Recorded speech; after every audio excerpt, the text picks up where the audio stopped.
أعوذ بالله من الشيطان الرجيم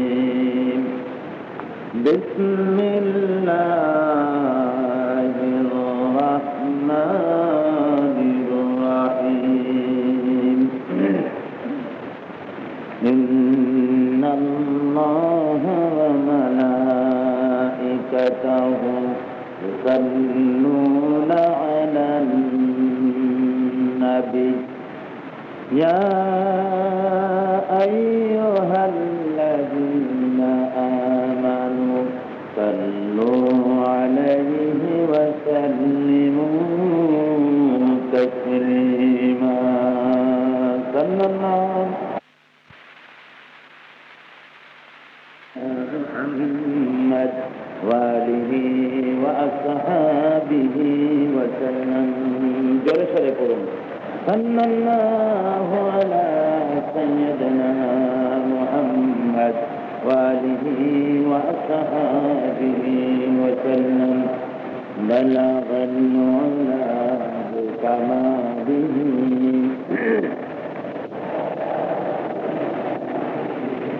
أسند جميع خصاله صلوا بلغ العلا بكماله كشف الدجى بجماله حسنت جميع خصاله صلوا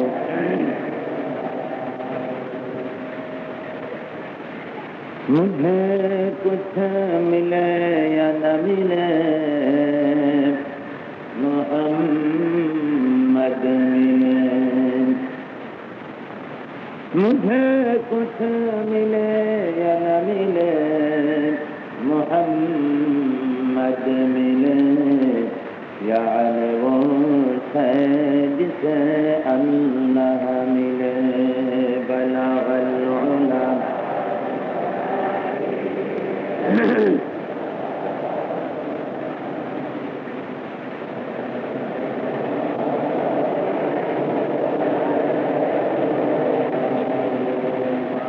ये तेरी मेराज थी कि तू अर्श तक पहुँचा ये तेरी मेराज थी कि तू लोह कलम तक पहुँचा और मेरी मेराज है कि मैं तेरे कदम तक पहुँचा बलगल उला बिकमालिही कशफत दुजा बिजमालिही हसनत जमीउ खसालिही सल्लू আরবের বুকে মক্কার পরে আমিনার দেখায় ঘর খোদার করুণা কৌসার হয়ে ঝরছে বারংবার বলাগল উলা বেকামা এখন এটা অ্যাডজাস্ট করার জন্য একটা কম্বল ভাগ করে দিল এখানে তাহলে সুবিধা হবে اللهم آمين ربنا ظلمنا أنفسنا وإن لم تغفر لنا وترحمنا لنكونن من الخاسرين رب العالمين প্রতি বছরের মতো এবছরেও চট্টগ্রাম ইসলামী সমাজ কল্যাণ পরিষদ কর্তৃক আয়োজিত 5 দিনব্যাপী তাফসীরুল কোরআন মাহফিলের আজকের এই প্রথম দিনে চিটাগাং কলেজ ময়দানের এই জনসমাবেশে আমরা তোমার দরবারে হাত তুলেছি। আয় আল্লাহ, তুমি মেহেরবানি করে আমাদের দুরূদ ও সালাম তুমি সোনার মদিনায় নবী পাকের রওজা মোবারকে পৌঁছে দাও। तमाम পৃথিবীর মাটির নিচে যত মুমিন মুমিনাত আছেন আল্লাহ তাদের আরো আর করে সওয়াব পৌঁছায় দাও। আয় আল্লাহ রাব্বুল আলামিন, এই মাহফিলের আয়োজন যারা করেছেন, সহযোগিতা যারা করেছেন, সহানুভূতি যারা করেছেন, শোনার জন্য যারা কষ্ট করে দূর দরাজ থেকে এসে হাজির হয়ে গেছেন আল্লাহ কিয়ামতের দিন মুসিবতের সময় এ মাহফিল আমাদের সকলের জন্য নাজাতের ওসিলা বানিয়ে দিও আল্লাহ রব্বুল আলামিন। পবিত্র কোরআনে হাকিম থেকে আমাদের হেদায়েত নসিব করে দাও আল্লাহ। আয় আল্লাহ, তোমার এই মাহফিল পরিচালনা করার দায়িত্ব তুমি নিজের কুদরতি হাতে গ্রহণ করো আল্লাহ রব্বুল আলামিন। 5 দিন ব্যাপী বিরাট জনসমাবেশ তোমার বান্দারা হাজির হবে, কেমনে আসবে, কেমনে যাবে, কেমনে বসে থাকবে, সমস্ত কিছুর দায়িত্ব তুমি নিয়ে দাও আল্লাহ রব্বুল আলামিন। কুদরতি নিজাম দিয়া এই মাহফিল তুমি পরিচালনা করো আয় আল্লাহ রব্বুল আলামিন। মানুষেরা সারা বছর তৃষ্ণার্ত হয়ে তোমার কোরআন শোনার জন্য আসে আল্লাহ, তুমি মেহেরবানি করে আমাদেরকে বলার আর শোনার আর আমল করার তৌফিক আমাদের দিয়ে দিও আয় আল্লাহ রব্বুল আলামিন। আরো আমরা শুভ সংবাদ পেলাম, এই মাহফিলে তোমার পবিত্র কাবা ইমাম সাহেব আসবেন আল্লাহ, তুমি মেহেরবানি করে সহি সালামতে তাকেও আমাদের মাঝে এনে হাজির করে দাও আল্লাহ রব্বুল আলামিন। তার পিছনে এই এলাকার সমস্ত মুসলমানদেরকে নামাজ পড়ার তৌফিক দান করে দিও রব্বুল আলামিন। আয় আল্লাহ, তুমি মেহেরবানি করে মাহফিলকে তোমার দরবারে কবুল করে নাও ইয়া রব। करम तो अगर करे वो बात ज़बां को जो दिल पर असर करे तक़ब्बल मिन्ना इन्नका अंतस समीउल अलीम व तुब अलैना इन्नका अंतत तव्वाबुर रहीम। سبحان ربك رب العزة عما يصفون وسلام على المرسلين الحمد لله رب العالمين।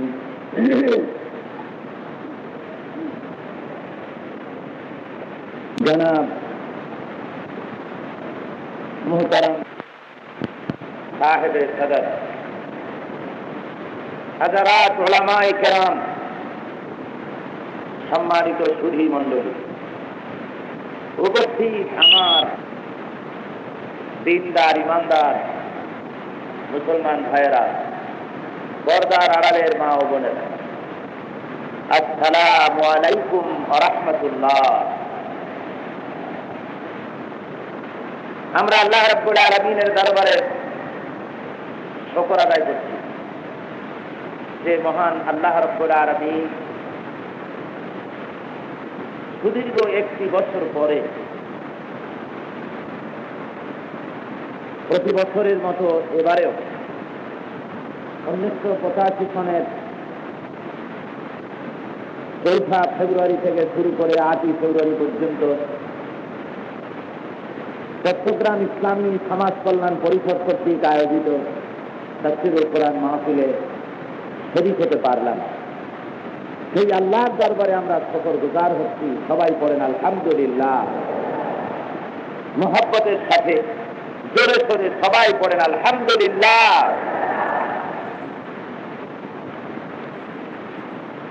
বন্ধুগণ, কোরআন শরীফের মাহফিলে শরীক হওয়া সে বড় সৌভাগ্যের ব্যাপার, খুশকিসমতির ব্যাপার। শয়তান চায় যাতে মুসলমানেরা, আল্লাহর বান্দারা কোরআন না শুনতে পারে।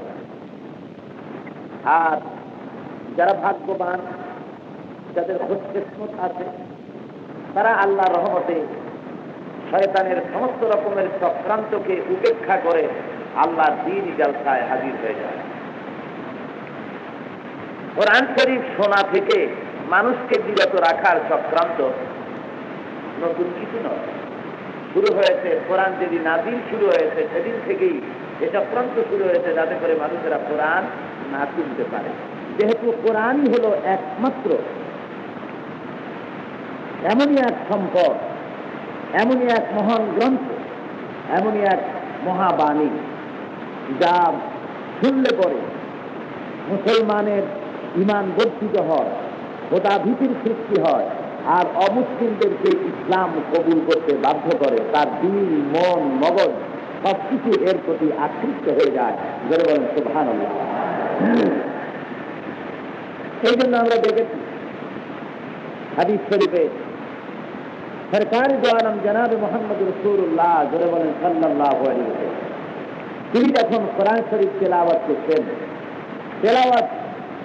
কাফেরেরা তেলাওয়াত শুনেছে বেখাস্তা, নিজের অজান্তেই মুখ থেকে বেরিয়ে যাবে, আশহাদু আল্লা ইলাহা ইল্লাল্লাহু ওয়াহদাহু লা শারীকা লাহু ওয়া আশহাদু আন্না মুহাম্মাদান আবদুহু ওয়া রাসূলুহু। মুখ থেকে এমনি বেরোবে কোরআন শরীফ শুনে।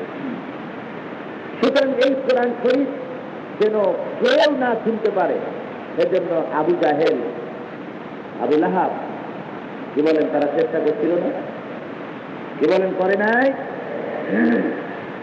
হাজারো চেষ্টা করেছে, কিন্তু সে চেষ্টা বিফল। তারা চেষ্টা নিজেরা তওবা করে করেছে যে কেউ যেন আর না শোনে। তারপরে আইনও পাস করেছে, যেমন কোরআন শরীফে আল্লাহ ইসলাম বুঝিয়েছে, وقال الذين كفروا لا تسمعوا لهذا القرآن والغوا فيه لعلكم تغلبون. وقال الذين كفروا لا تسمعوا لهذا القرآن. কাফেররা সিদ্ধান্ত গ্রহণ করেছে, তারা আইন পাস করেছে, কাফেরদেরকে বলেছে খবরদার কেউ কোরআন শুনতে যাবে না। জনগণকে বলেছে কেউ যেন কোরআন শুনবে না। কোরআন তো শুনবেই না।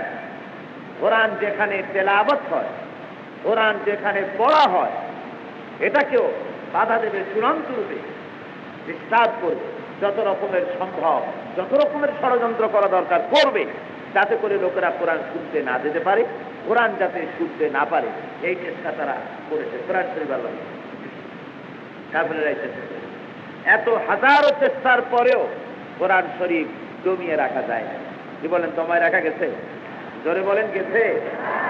মহান আল্লাহ রাব্বুল আলামিন বলেন, ইউরিদুনা লিয়ুতফিউ নূরাল্লাহি বিআফওয়াহিহিম ওয়াল্লাহু মুতিম্মু নূরিহি ওয়ালাউ কারিহাল কাফিরুন। কাফিররা চায় মুখের ফু দিয়া আমার আলোকে নির্বাপিত করে দেবে, আমার দিনকে দুনিয়া থেকে মিটাইয়ে দেবে। ওরা চায় মুখের ফু দিয়া নিবাই দিতে। আল্লাহ বলেন, আমি আমার আলোকে পূর্ণতা দান করব, আমি আমার আলোকে পূর্ণতা দান করব। তাতে কাফির বেঈমানদের মনের মধ্যে যত জ্বালা পোড়া হোক না কেন, ওদের মনে যত কষ্ট লাগে, ওদের মন যতই জ্বলুক আর যতই পুড়ুক, তারপরেও ইসলাম জারি হবে, কোরআন প্রতিষ্ঠা লাভ করবে। ধরে বলেন সুবহানাল্লাহ। বুঝিয়া নিবাই দেওয়ার জিনিস না অমিয়া, কোরআনের আলো, ইসলামের আলো। তোমার মায়ের জ্বালানো কেরোসিনের ল্যাম্প যে বুঝিয়া নিবাই দিবে। কি বলেন, এরকম যাবে নাকি? যাবে নিবানো এরকম? যাবে না। ওলাউ কারিহাল কাফিরুন ওলাউ কারিহাল মুশরিকুন। মুশরিক কাফের তাদের অন্তরে যতই জ্বালা যন্ত্রণা হোক, তারপরেও আল্লাহ রাব্বুল আলামিন এটাকে টিকিয়ে রাখে। সেই থেকে নিয়ে আজ পর্যন্ত ষড়যন্ত্রের মুখে কোরআন শরীফ টিকে আছে। দুনিয়ার সবচেয়ে শ্রেষ্ঠতম সম্পদ হলো কোরআন। কি বলেন, সবচেয়ে শ্রেষ্ঠতম সম্পদ কি? আরো জোরে বলেন কি? দুনিয়ায় যত সম্পদ আছে, শ্রেষ্ঠ সম্পদ, মূল্যবান সম্পদ, সেগুলিকে আমরা ব্যাংকের লকারে রাখি অথবা লোহার আলমারির মধ্যে ঢুকাই রাখি, যাতে করে চুরি না হয়, ডাকাতি না হয়। মূল্যবান জিনিস কেউ শোকেজে রাখে, মূল্যবান জিনিস কেউ টেবিলের উপরে সাজায় রাখে, দামি জিনিস সব যত্ন সহকারে রাখে। কেন? যাতে চুরি না হয়। বন্ধুগণ, মুসলমানদের কাছে স্বর্ণ হোক, হীরকখণ্ড হোক, কোনো কিছুর তত মূল্য নাই যত মূল্য মুসলমানদের কাছে কোরআন। ঠিক না? এটা হলো মুসলমানদের সর্বশ্রেষ্ঠ সম্পদ। এটা হলো মুসলমানদের দুনিয়ায় বেঁচে থাকার দলিল। আপনার বাসভূমির, বাসগৃহের, আপনার জমিনের দলিল যদি আপনার কাছে না থাকে তাহলে তো আপনি ছিন্নমূল হবেন, আপনি উদ্বাস্তু হয়ে যাবেন। আপনি কি দিয়ে প্রমাণ করবেন যে বাড়ি আপনার? কি দিয়ে প্রমাণ করবেন যে জমিন আপনার? এর প্রমাণ তো দলিল। প্রমাণটা কি বলুন? সেই দলিল যদি চুরি হয়ে যায়, দলিলের মূল কপিটাও যদি না থাকে, অফিস থেকেও যদি চুরি হয়ে যায়, তাহলে আপনি আর থাকতে পারবেন না, আপনার জমিন থেকে আপনি উৎখাত হয়ে যাবেন। সুতরাং গোটা পৃথিবীর সমস্ত মুসলমানদের জন্য বেঁচে থাকার দলিল হলো কোরআন শরীফ। মূল্যবান সম্পদ কোরআন শরীফ। আর যে জিনিস যত মূল্যবান তার চোর তত বেশি, তার শত্রুও তত বেশি। ঠিক কিনা করেন?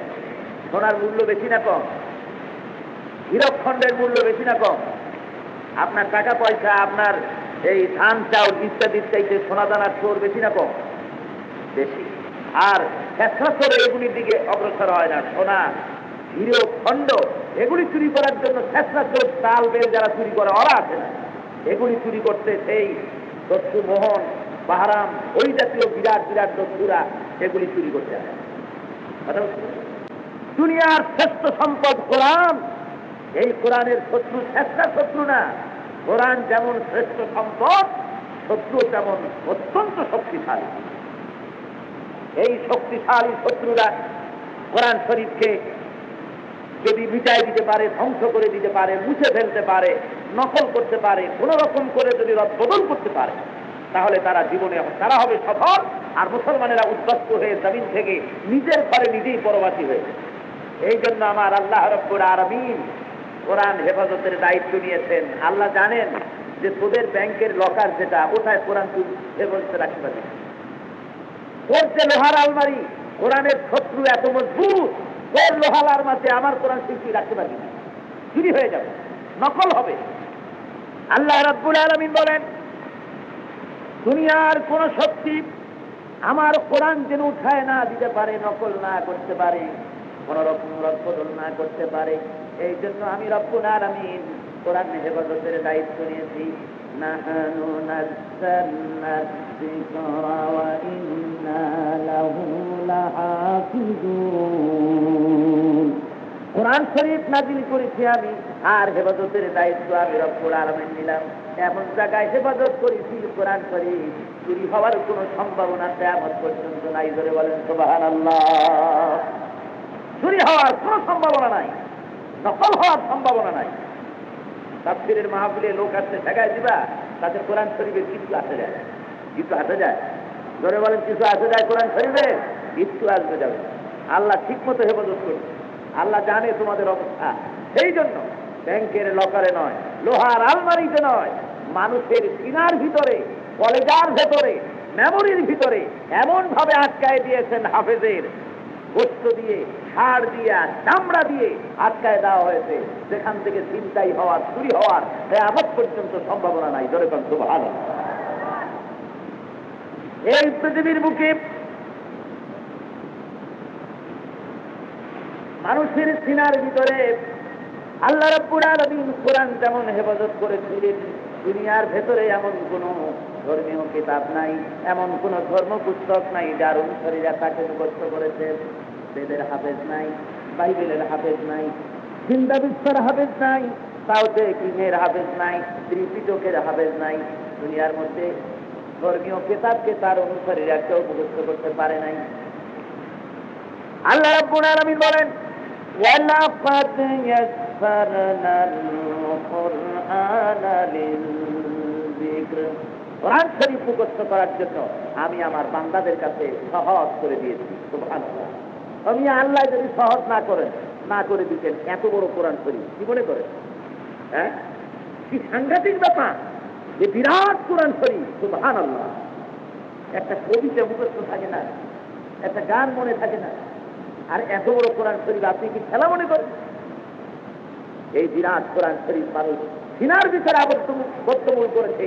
একজন দুজন নয়, লক্ষ লক্ষ হাফেজ পৃথিবীর দিকে বেঁচে আছে। সুবহানাল্লাহ। যারা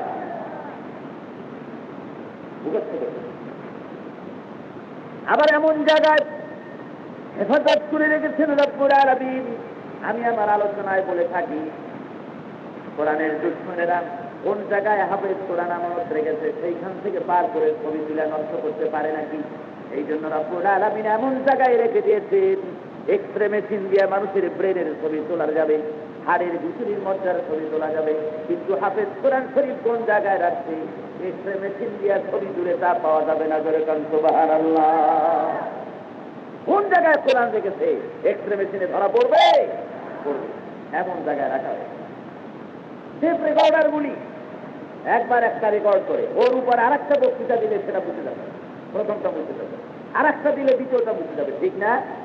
আল্লাহ রাব্বুল আলামিন হাফেজের মেমোরিতে এমন সুন্দর করে কোরআন শরীফকে ধরে গেছেন। এরপরে হাদিস মুখস্থ করেন, সাহিত্য মুখস্থ করেন, কবিতা মুখস্থ করেন, তাই কিছু করেন না কেন কোরআন শরীফ মুছে যাওয়ার কোনো সম্ভাবনা নাই। করে বলেন সুবহানাল্লাহ। এমনি ভাবে কোরআন শরীফকে রব্বুল আলামিন হেফাজত করেছেন। বিরাট এই কোরআন।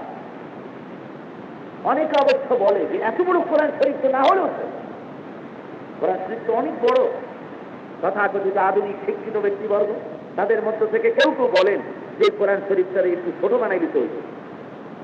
তো কিরকম ছোট বানানো হবে? ওই যে কোরআন শরীফের মধ্যে হযরত মূসা আলাইহিস সালামের কিসসা তো বহুত জায়গায় আছে, অন্তত ৮০-৯০ জায়গায় মূসা আলাইহিস সালামের কিসসা। এর থেকে একটা জায়গায় রেখে বাকি সব জায়গা থেকে মুছে দেওয়া হবে। খবরের কথা অন্তত ৭২ জায়গায় আছে, এক জায়গায় রেখে আর ৭১ জায়গায় মুছে দেওয়া হবে। কোরআন শরীফে নামাজের কথা ৮২ জায়গায় আছে, এক জায়গায় রেখে ৮১ জায়গায় মুছে ফেলা হোক, তাহলে তো কোরআন শরীফ খুব ছোট্ট হবে আর ছোট্ট ডায়েরির মতো পকেটের মধ্যে পাওয়া যাবে, কোন অসুবিধা হবে। আসলে এই লোকগুলি কোরআনের ব্যাপারে খুব ইকোনমিক্যাল চিন্তা করে যে এত খরচ করে যাচ্ছি, কিন্তু এরা কখনো একথা বলে না যায় আল্লাহ 2টা চোখ বেশি খরচের দরকার থেকে একটা চোখ আমার নিয়ে নেয়, একটা হিসাব 2টা কান শোনাই যখন যায় তো 2টা দিয়ে কাম কি, একটা তুমি নিয়ে নাও আর একটা কান থাকে। বরং আজকাল টাইপ করতে অনেক কষ্ট, সেজন্য চোখ একটা কমাইয়া কান একটা কমাইয়া তার পরিবর্তে আমাদের হাতে আঙ্গুল কয়েকটা বেশি করে দাও যাতে করে টাইপ করতে তাড়াতাড়ি সুবিধা হয়। কি বলেন? এরকম কথা কেউ বলে না। কি বলেন? বলে। কোরআন শরীফে একাধিক জায়গায় মূসা আলাইহিস সালামের কথা বলা হয়েছে, একাধিক জায়গায় ইব্রাহিম আলাইহিস সালামের কথা বলা হয়েছে, কিন্তু একই কথা বলা হয় নাই। ভিন্ন ভিন্ন পরিবেশে ভিন্ন ভিন্ন সবক নেওয়ার জন্য বলা হয়েছে। এক এক জায়গায় এক এক ধরনের সবক দেওয়া হয়েছে। কথা বুঝতে পেরেছেন? এক এক জায়গায় এক এক ধরনের সবক দেওয়া হয়েছে।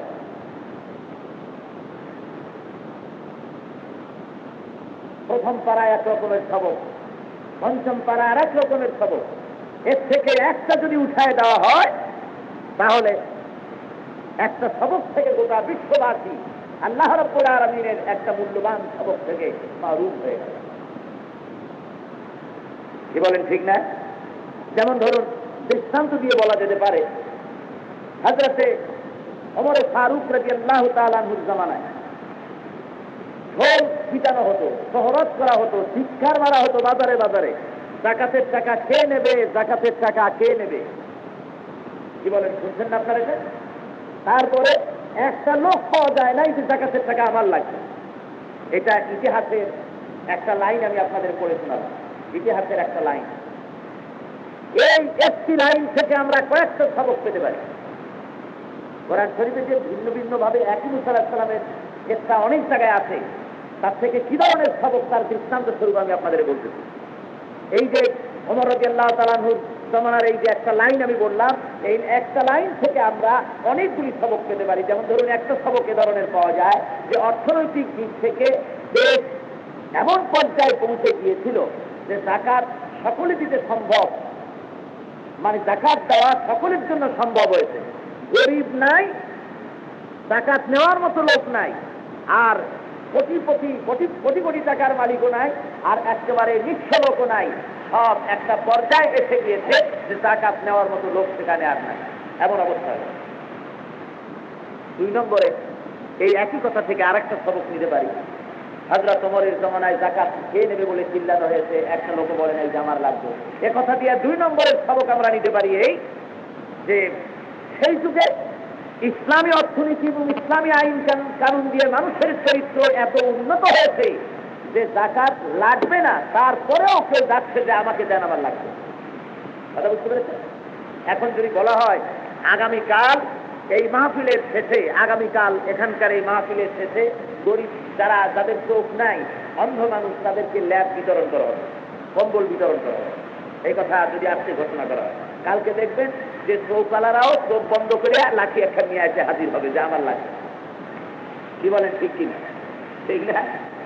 তাহলে ওই কথার দ্বারা আমরা এটাও প্রমাণ পাই যে হযরত ওমরের জমানায় লোকেরা নৈতিকতার মান, নৈতিকতা এতটা ডেভেলপ করেছে যে যাকাত দরকার নাই, তারপরেও কেউ গিয়ে বলবে যে আমার দরকার আছে। এ ধরনের হীনমন্যতাও কারো নাই। আল্লাহর ভীতি সকলের অন্তঃকরণে পয়দা হয়েছে। ধরে বলেন সুবহানাল্লাহ।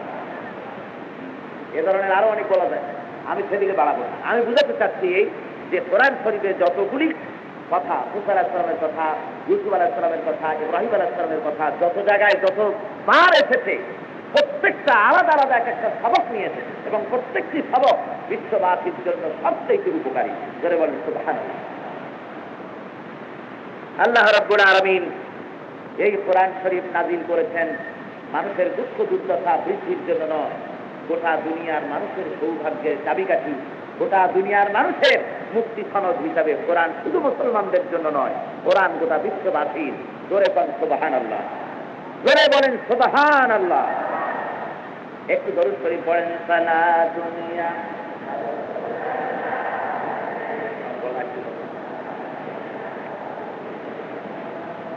মোহাব্বতের সাথে সালা দুনিয়া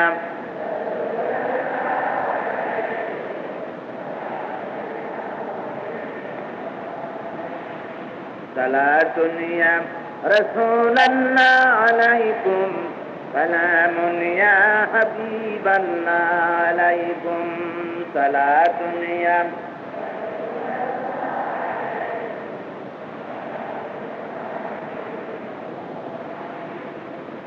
ভাইরা আমার, কোরআন শরীফ মানুষের ভাগ্যের উন্নতির জন্য এসেছে, ভাগ্য পরিবর্তনের জন্য এসেছে।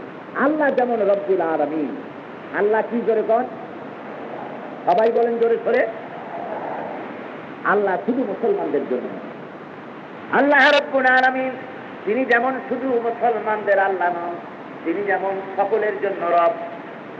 আল্লাহ তার হাবিবকে জনাবে মুহাম্মদ রাসূলুল্লাহ সাল্লাল্লাহু আলাইহি ওয়াসাল্লামকে, তাকেও তিনি শুধু মুসলমানদের জন্য রহমত বানান নাই, বরং তাকেও বানাইছেন ওয়ামা আরসালনাকা ইল্লা রাহমাতাল লিল আলামিন।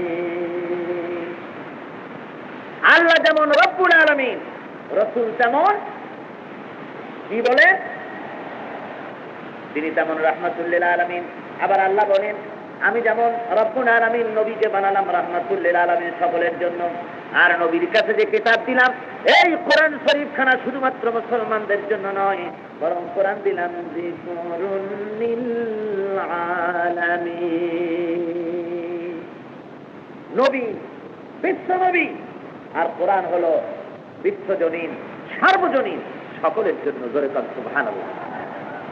কোরআন আমি প্রতি বছর আপনাদের সামনে এখানে আলোচনায় বলে থাকি, কোরআন তাবিজের কিতাব শুধুমাত্র নয়, অর্থাৎ শুধু আপনাকে তাবিজ লেখার জন্য কোরআন আসে নাই, আর যুগের জন্য আসে নাই। চুমা খাইবেন শুধু সেজন্য নয়, শুধু তেলাওয়াত করবেন সেজন্য নয়, শুধু মেয়ের সাথে বিবাহের সময় হাদিয়া দিবেন সেজন্য। আমার দেশে আছে বড় বড় লোকেরা মেয়ের বিয়ের সময় কোরআন শরীফকে সুন্দর করে ভেলভেটের কাপড়ে ধরাইয়া তারপরে আতর দিয়া গোলাপ দিয়া পালকির মধ্যে বা গাড়ির মধ্যে দিয়ে দেয়। লোকেরা জিজ্ঞেস করে, মিয়া কোরআন শরীফ একজন দিলেন, মিয়া কোরআন শরীফ পড়তে জানে তো? ওই যে না, কোরআন শরীফ পড়তে জানে না, তবে ঘরের মধ্যে আলমারিতে থাকবে, জেন যুগ তো আসবে না, জেন যুগ দেখাবার জন্য কোরআন। হায় হায় মুসলমান, পোড়া কপাল মুসলমান। দুনিয়ার সবচেয়ে শ্রেষ্ঠ সম্পদ যে জাতির হাতে, সেই জাতি আজকে ইসলাম থেকে, কোরআন থেকে বঞ্চিত হয়ে দুনিয়ার বুকে তারা আজকে নিজের ঘরে পরবাস করে। আসুন কোরআন থেকে আমরা হেদায়েত নেই, কোরআন আমাদেরকে কিভাবে হেদায়েত দেয় আমরা তা কোরআন থেকে সরাসরি আলোচনা করি। কোরআন শরীফ একটুখানি বলে নিতে হয়, পূর্বের কথা স্মরণ করিয়ে দিয়ে, গত কয়েক বছরের কথা স্মরণ করিয়ে দিচ্ছি। কোরআন শরীফ রসুলের কাছে যেমন আমার সামনে দেখতে পাচ্ছেন এইভাবে নাজিল হয় না, ঠিক না? ঠিক কিনা? কোরআন শরীফ নাজিল হয়েছে 10 আয়াত, 20 আয়াত, 30 আয়াত, 40 আয়াত, এইরকম পর্যায়ক্রমে নাজিল হয়েছে। কেন? ইসলাম হলো একটা আন্দোলনের নাম। ইসলাম একটা কিসের নাম? করে কন তো সবাই, একটু বড় করে কন না, ইসলাম কিসের নাম? ইসলাম একটি আন্দোলনের নাম, ইসলাম একটি বিপ্লবের নাম, ইসলাম একটি জীবন ব্যবস্থার নাম। এই জীবন ব্যবস্থা পরিচালনা করার নেতা হলেন সরকারে দু আলম, রাহমাতুল লিল আলামিন, সাইয়্যিদুল মুরসালিন, আশরাফুল আম্বিয়া, সাহেবে কাবা ওয়া কাউসাইন, জনাব মুহাম্মদুর রাসূলুল্লাহ সাল্লাল্লাহু আলাইহি ওয়াসাল্লাম। তিনি হলেন লিডার, তিনি হলেন নেতা। তার কাছে কোরআন এসেছে কিভাবে? যখন আন্দোলন করতে গিয়ে, ইসলামী জীবন ব্যবস্থা পরিচালিত করতে গিয়ে যখন যে ধরনের সমস্যার সম্মুখীন হয়েছেন, তখন ঠিক ওই সমস্যার সমাধান কল্পে আল্লাহ নিজে জিবরাইলের মারফতে কথা পাঠিয়ে দিয়েছেন আমার রাসূলের কাছে, আমার এই রায়, আমার এই মত, আমার এই বাণী, আমার এই বক্তৃতা, আমার এই বিবৃতি আমার হাবিবের কাছে পৌঁছে দাও। ধরে বলেন সুবহানাল্লাহ। তাহলে গোটা কোরআন শরীফ হলো আল্লাহর বক্তৃতা। গোটা কোরআন শরীফ কি? আল্লাহর বক্তৃতা, আল্লাহর বিবৃতি, আল্লাহর বাণী, ইসলামী আন্দোলনকে পরিচালিত করার জন্য যখন যতটুকু দরকার।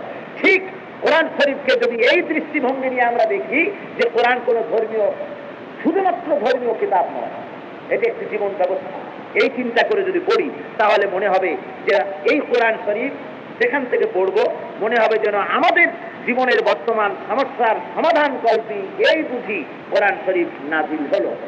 সুবহানাল্লাহ। আসুন আজকে সরাসরি কোরআন থেকে আমরা আলোচনা শুরু করি। কোরআন শরীফ থেকে আলোচনা করার আগে শয়তানের ওয়াসওয়াসা থেকে পানাহ চেয়ে নিতে হবে। শয়তান থেকে পানা দিতে কে পারে? মিলিটারি যে পারবে? জনগণ পারবে? তারাও তো শয়তানের ওয়াসওয়াসা করেছে, তাই না? পুলিশে পারবে? পারবে নাকি? তারপর বিডিআরও পারবে? দুনিয়ার কোন শক্তি পারবে শয়তানের হাত থেকে মানুষকে আশ্রয় দিতে? পারবে। সেই জন্য আল্লাহ বলছেন শয়তান থেকে আশ্রয় দিতে পারবো একমাত্র আমি। কে পারবে? আল্লাহ রাব্বুল আলামিন। আর কোরআন শরীফ আল্লাহ বলেছেন কোরআন যখনই পড়বে, ফাস্তাইজ বিল্লাহি মিনাশ শাইতানির রাজিম, কোরআন যখনই পড়বে তখনই শয়তানের ওয়াসওয়াসা থেকে আমার কাছে পানাহ চেয়ে নেবে। যেহেতু শয়তান সব সময় তোমাকে কোরআন থেকে বিমুখ করতে চায়, কোরআন থেকে ফিরাতে চায়। কোরআন শরীফের মাহফিলে আসতে বাধা দেবে, তারপরে মাহফিলে এসে যখন বহু বাধা বিপত্তি লঙ্ঘন করে যখন এসে বসবে, তারপরেও মনের মধ্যে নানান রকমের চিন্তা ভাবনা ইত্যাদি এনে মূল কথা থেকে তোমাকে সরিয়ে দেওয়ার জন্য চেষ্টা করবে। সুতরাং কোন রকম চেষ্টায় যেন সফল না হতে পারে শয়তান, তার জন্য তোমরা আমার কাছে পানাহ চেয়ে নিও। আমি পারি কেবল শয়তান থেকে তোমাদেরকে পানাহ দিতে। সবাই সমস্বরে জোরে সরে মহব্বতের সাথে আমার সাথে পড়ে। আউযু বিল্লাহি মিনাশ শাইতানির রাজিম। বিসমিল্লাহির রাহমানির রাহিম। বিতাড়িত মরদুদ শয়তানের ওয়াসওয়াসা থেকে মহান আল্লাহ রাব্বুল আলামিনের দরবারে আলী শানে পানাহ চায়। পরম করুণাময় আল্লাহ রাব্বুল আলামিনের নামে শুরু করছি। সুবহানাল্লাযী আসরা বিআবদিহি লাইলাম মিনাল মাসজিদিল হারাম ইলাল মাসজিদিল আকসা إلى المسجد الأقصى الذي باركنا حوله لنريه من آياتنا إنه هو السميع البصير. صدق الله مولانا العظيم. سورة بني إسرائيل 15 পারা, কোরআন শরীফের 15 পারা, সূরা বনী ইসরাঈল। সূরাটিতে 111টি আয়াত আছে, 12টি রুকুতে এই সূরাটি সম্পন্ন হয়েছে। এই সূরাটি নাম সূরা বনী ইসরাঈল। তার অর্থ এই নয় যে বনী ইসরাইলের ব্যাপারে, শুধুমাত্র ওদের ব্যাপারেই এই সূরাটির মধ্যে আলোচনা করা হয়েছে এমন কিছু, বরং কোরআন শরীফের বিভিন্ন সূরাগুলির নাম যেমন তার ভেতর থেকে যে কোনো একটা উল্লেখযোগ্য শব্দকে দিয়ে যেমন নামকরণ করা হয়েছে, যেমন সূরা বাকারা। সূরা বাকারা কি? এটা কি গাভী জাতীয় কোনো রচনা? কি বলেন? গাভীর কয় ঠ্যাং, ল্যাস কয়টা, দুধ কতটুক দেয়, গোবর দিয়ে কি কি কাজ হয়, সিং কয়টা, এইসব রচনা আছে নাকি? এগুলি নাই। তার মানে গাভীর একটা ঘটনা আছে, এই বিরাট সূরাটির মধ্যে গাভীর একটি ঘটনা আছে, ওর উপরে ভিত্তি করে সূরাটির নাম হয়েছে। ঠিক এমনি করে কোরআন শরীফের সূরাগুলির নাম এক একটা শব্দ ধরে সেই শব্দের উপরে সূরার নাম রাখা হয়েছে। আর এই নাম আল্লাহ রাব্বুল আলামিন জিবরাইলের মারফতে যেটা বলে দিয়েছেন, হুজুর সাল্লাল্লাহু আলাইহি ওয়াসাল্লাম সেটাই বলেছেন, আর সেটাই কোরআন শরীফে লিপিবদ্ধ হয়ে আজ পর্যন্ত পৃথিবীর মানুষের সামনে আছে। সূরাটির ভিতরে আলোচ্য সূরাটি যেটি আমি আলোচনা করব, এই সূরাটির ভিতরে বনী ইসরাঈল এদের কিছু কথাবার্তা আছে এবং এই শব্দটিও এক জায়গায় আছে। এটার উপরে ভিত্তি করে সূরাটির নাম করা হয়েছে সূরা বনী ইসরাঈল। এই সূরাটি নাজিল হয়েছে সূরাটি আলোচনা করলে এবং তেলাওয়াত করলে যা মনে হয়, হাদিস গ্রন্থসমূহ, তাফসীরের কিতাব পড়লে পরে যা বোঝা যায়, তাতে পরিষ্কারভাবে প্রমাণিত হয় যে সূরাটি নাজিল হয়েছে দ্বাদশ হিজরির শেষ ভাগে, অর্থাৎ হুজুর সাল্লাল্লাহু আলাইহি ওয়াসাল্লামের যখন মেরাজ সংঘটিত হয়েছিল, সেই মেরাজ চলাকালীন, মেরাজের আগে, মেরাজ চলাকালীন এবং মেরাজের পরে এই সময়টিতে এই সূরাটি নাজিল হয়। এই সূরাটি যখন নাজিল হয়, সেই নাজিলের প্রেক্ষাপট ছিল হুজুর সাল্লাল্লাহু আলাইহি ওয়াসাল্লাম জীবনের 12টি বছর মক্কি জিন্দেগীর, 40 বছর বয়সে নবুয়তের দায়িত্ব প্রাপ্ত হওয়ার পর থেকে নিয়ে 12 বছর পর্যন্ত তাওহীদের দাওয়াত দিলেন গোটা মানব সমাজ। অত্যন্ত বাধা বিপত্তির মাঝে বহু কষ্ট করে, পরিশ্রম করে এ দাওয়াত তিনি দিতে থাকলেন। তাওহীদের দাওয়াত চলল। দাওয়াত যখন তিনি দিতে থাকলেন, তখন তার জন্য হাদিয়া, তোহফা, আঙ্গুর, বেদানা, তারপরে খাদ্য, খাবার, টাকা পয়সা ভীষণ রূপে আসতে লাগলো। হুজুর রাতারাতি বড় লোক হয়ে গেল। এরকম হয়েছে? তা হয়। তাওহীদের দাওয়াত যখন আল্লাহ রাব্বুল আলামিনের হাবিব যখন মানুষের সামনে পেশ করেছেন, তখন টাকা পয়সা, হাদিয়া, তোহফার পরিবর্তে আল্লাহর নবীর উপরে মুসিবত আরোপিত হয়েছে, তাকে কষ্ট করতে হয়েছে, সাহাবায়ে কেরামদেরকে রক্ত দিতে হয়েছে, মুসিবত উঠাতে হয়েছে। যেহেতু লা ইলাহা ইল্লাল্লাহ মুহাম্মাদুর রাসূলুল্লাহ, জোরে বলেন সবাই, লা ইলাহা ইল্লাল্লাহ, লা ইলাহা ইল্লাল্লাহ, লা ইলাহা ইল্লাল্লাহ।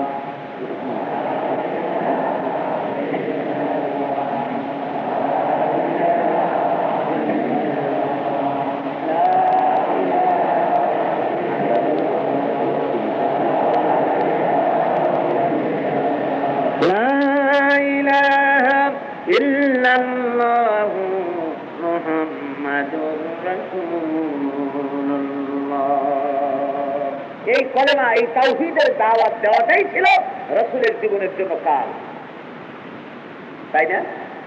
বলেন ঠিক কিনা? যারা আলামিন বলল, যারা মুহাব্বত করলো 40 বছর, কত বছর ধরে? 40টি বছর পর্যন্ত যারা শ্রদ্ধার নজরে দেখলো, আলামিন বলল, সম্মান করলো, সেই জাতির কাছে হুজুর অপরাধটা কি করলেন? আপনারা করেন কি অপরাধ করলেন? যে অপরাধের জন্য তারা মারধর করতে পারে রসুলের অনুসারীদেরকে মারতে পারে, অপরাধ আর কিছু না। বলেছেন লা ইলাহা ইল্লাল্লাহ, জমিন আল্লাহ, আইন চলবে আল্লাহ, ইলাহ একজন, ইলাহুকুম ইলাহু ওয়াহিদ, এক আল্লাহর সামনে মাথা নত করবে আর কারো না। প্রশংসার হকদার তিনি, সেজদার হকদার তিনি, আইন মানতে হবে তার, আর কারণ।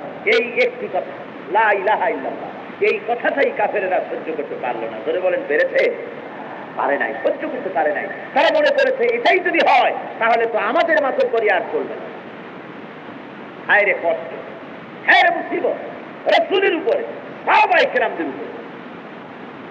ভাইরা আমার, তাওহীদের দাওয়াত দিতে গিয়ে হযরত রাসূল পাক সাল্লাল্লাহু আলাইহি ওয়াসাল্লাম নিজে অত্যাচারিত হলেন, সাহাবায়ে কেরাম অত্যাচারিত হলেন। হযরত বেলাল রাদিয়াল্লাহু তাআলা আনহুর মতো মানুষ খামোখা শুধু কলেমা পড়েছেন, এই অপরাধে তাকে মারধর করেছে। হযরত আম্মার রাদিয়াল্লাহু তাআলা আনহুর পিতা হযরত ইয়াসার রাদিয়াল্লাহু তাআলা আনহুকে তার একটা ঠ্যাং নিয়ে, একটা পা নিয়ে একটা উটের সাথে বেঁধেছে, আর একটা পা নিয়ে আর একটা উটের সাথে বেঁধেছে। দুই উটকে দুই দিকে তাড়ায় দিয়েছে। হযরত আম্মারের পিতা দুই টুকরা হয়ে দুই উটের পায়ের সাথে দুই দিকে চলে গেছে। অপরাধ কি? অপরাধ ছিল লা ইলাহা ইল্লাল্লাহু মুহাম্মাদুর রাসূলুল্লাহ। এই অপরাধ, আর কোন অপরাধ ছিল? ভাইরা আমার, এই চরম মুসিবতের ভিতর থেকে, বিপদের মধ্য দিয়া আল্লাহ নবী বসে থাকলেন না, দাওয়াত দিতে থাকলেন। কষ্ট করে মুসিবত করে দাওয়াত দিতে লাগলেন। সুদীর্ঘ 12টি বছর ধরে বিপদ মুসিবতের পথ অতিক্রম করে আল্লাহর নবী এমন পর্যায়ে এসে গেলেন যাতে করে এই দাওয়াত এখন হেদাত থেকে শুরু করে নিয়ে সিরিয়া পর্যন্ত এমন কোন গোত্র নাই, এমন কোন কাবিলা নাই, এমন কোন এলাকা নাই যেখানে কলেমার দাওয়াত পৌঁছায় নাই। জোরে বলেন সুবহানাল্লাহ। সহ্য করেছেন, ধৈর্য ধরেছেন। কাফেরেরা খেপছে বলে এরাও খেপে গিয়ে একটা মারামারি বাধাই দিয়া তারপরে মূল আন্দোলনকে ব্যাহত করা, এইটা উদ্দেশ্য নয়। ধৈর্য ধরতে কি করতে হবে বলে? ধৈর্য। পাগলরা তো কত কিছু বলল, পাগলে কি না কয়, ছাগলে কি না খায়, বুঝলেন? এখন আপনিও পাগলে কি করলো, আর আপনিও যদি সেই সাথে পাগলের সাথে কুদ দিয়ে বেড়ান তাহলে তো আপনার আন্দোলন শেষ হয়ে গেল, ঠিক কিনা? ধরে বলেন ঠিক কিনা? আল্লাহর নবী 12টি বছর পর্যন্ত শুধুমাত্র দ্বীনের দাওয়াত, এই তাওহীদের দাওয়াত পেশ করেছেন মানুষের কাছে। মার খেয়েছেন, ডিফেন্সে ছিলেন, শুধুমাত্র প্রতিরক্ষা করেছেন। মার এসেছে, মার থেকে নিজেদেরকে হেফাজতের চেষ্টা করেছেন, মোকাবেলা করেন নাই। মানুষকে দ্বীনের দাওয়াত দিয়েছেন। দাওয়াত দিতে দিতে এমন কোন কবিলা নাই, এমন কোন গোত্র নাই হেদাত থেকে সিরিয়া পর্যন্ত, ইয়ামান পর্যন্ত, যেখানে আল্লাহর নবীর দাওয়াত, কলেমার দাওয়াত পৌঁছায় নাই। শুধু তাই নয়, মদিনার আওস এবং খাজরাতের মতো বিরাট 2টি গোত্রের অধিকাংশ লোক তারা পড়ে নিয়েছে লা ইলাহা ইল্লাল্লাহু মুহাম্মাদুর রাসূলুল্লাহ। ইসলামের বিরাট শক্তি হয়ে গেছে, কিন্তু শক্তিটা স্ক্যাটার, বিচ্ছিন্ন। শক্তিটা কি? বিচ্ছিন্ন, ছড়িয়ে ছিটিয়ে আছে। মদিনায় আছে কিছু, তায়েফে আছে কিছু, ইয়েমেনে আছে কিছু, সিরিয়ায় আছে কিছু, আবিসিনিয়া আছে কিছু। চতুর্দিকে অমুক কবিলা তমুক কবিলা বিভিন্ন জায়গায় ছড়ায় ছিটায় আছে, এক জায়গায় নাই। কিন্তু শক্তি তৈরি হয়ে গেছে। এই সূরার নাজিলের পটভূমি দেখুন, শক্তি তৈরি হয়েছে কিন্তু ঠোসটা এক জায়গায় করা হয়। এই সময় এমনই একটি সময় এলো যখন চারিদিকে এই বিক্ষিপ্ত মুসলমানদেরকে ঐক্যবদ্ধ করে পূর্ণাঙ্গ একটি ইসলামী রাষ্ট্র প্রতিষ্ঠার সবকিছু হাতে এসে গেছে। সুবহানাল্লাহ। এখন এক জায়গায় করলেই হয়। শক্তি তৈরি হয়েছে, এমন লোক তৈরি হয়েছে, তার শরীরের ভিতরে বর্ষা ঢুকায় দিল। এই বর্ষা শরীরের ভিতরে প্রবেশ করতেছে, কলেজা ফেলে গিয়েছে। হযরতে সুমাইয়া তখনও ছাড়ে নাই, পড়েছেন লা ইলাহা ইল্লাল্লাহু মুহাম্মাদুর রাসূলুল্লাহ। কে যেন আমি জেনে শুনি বিশ করেছি তার।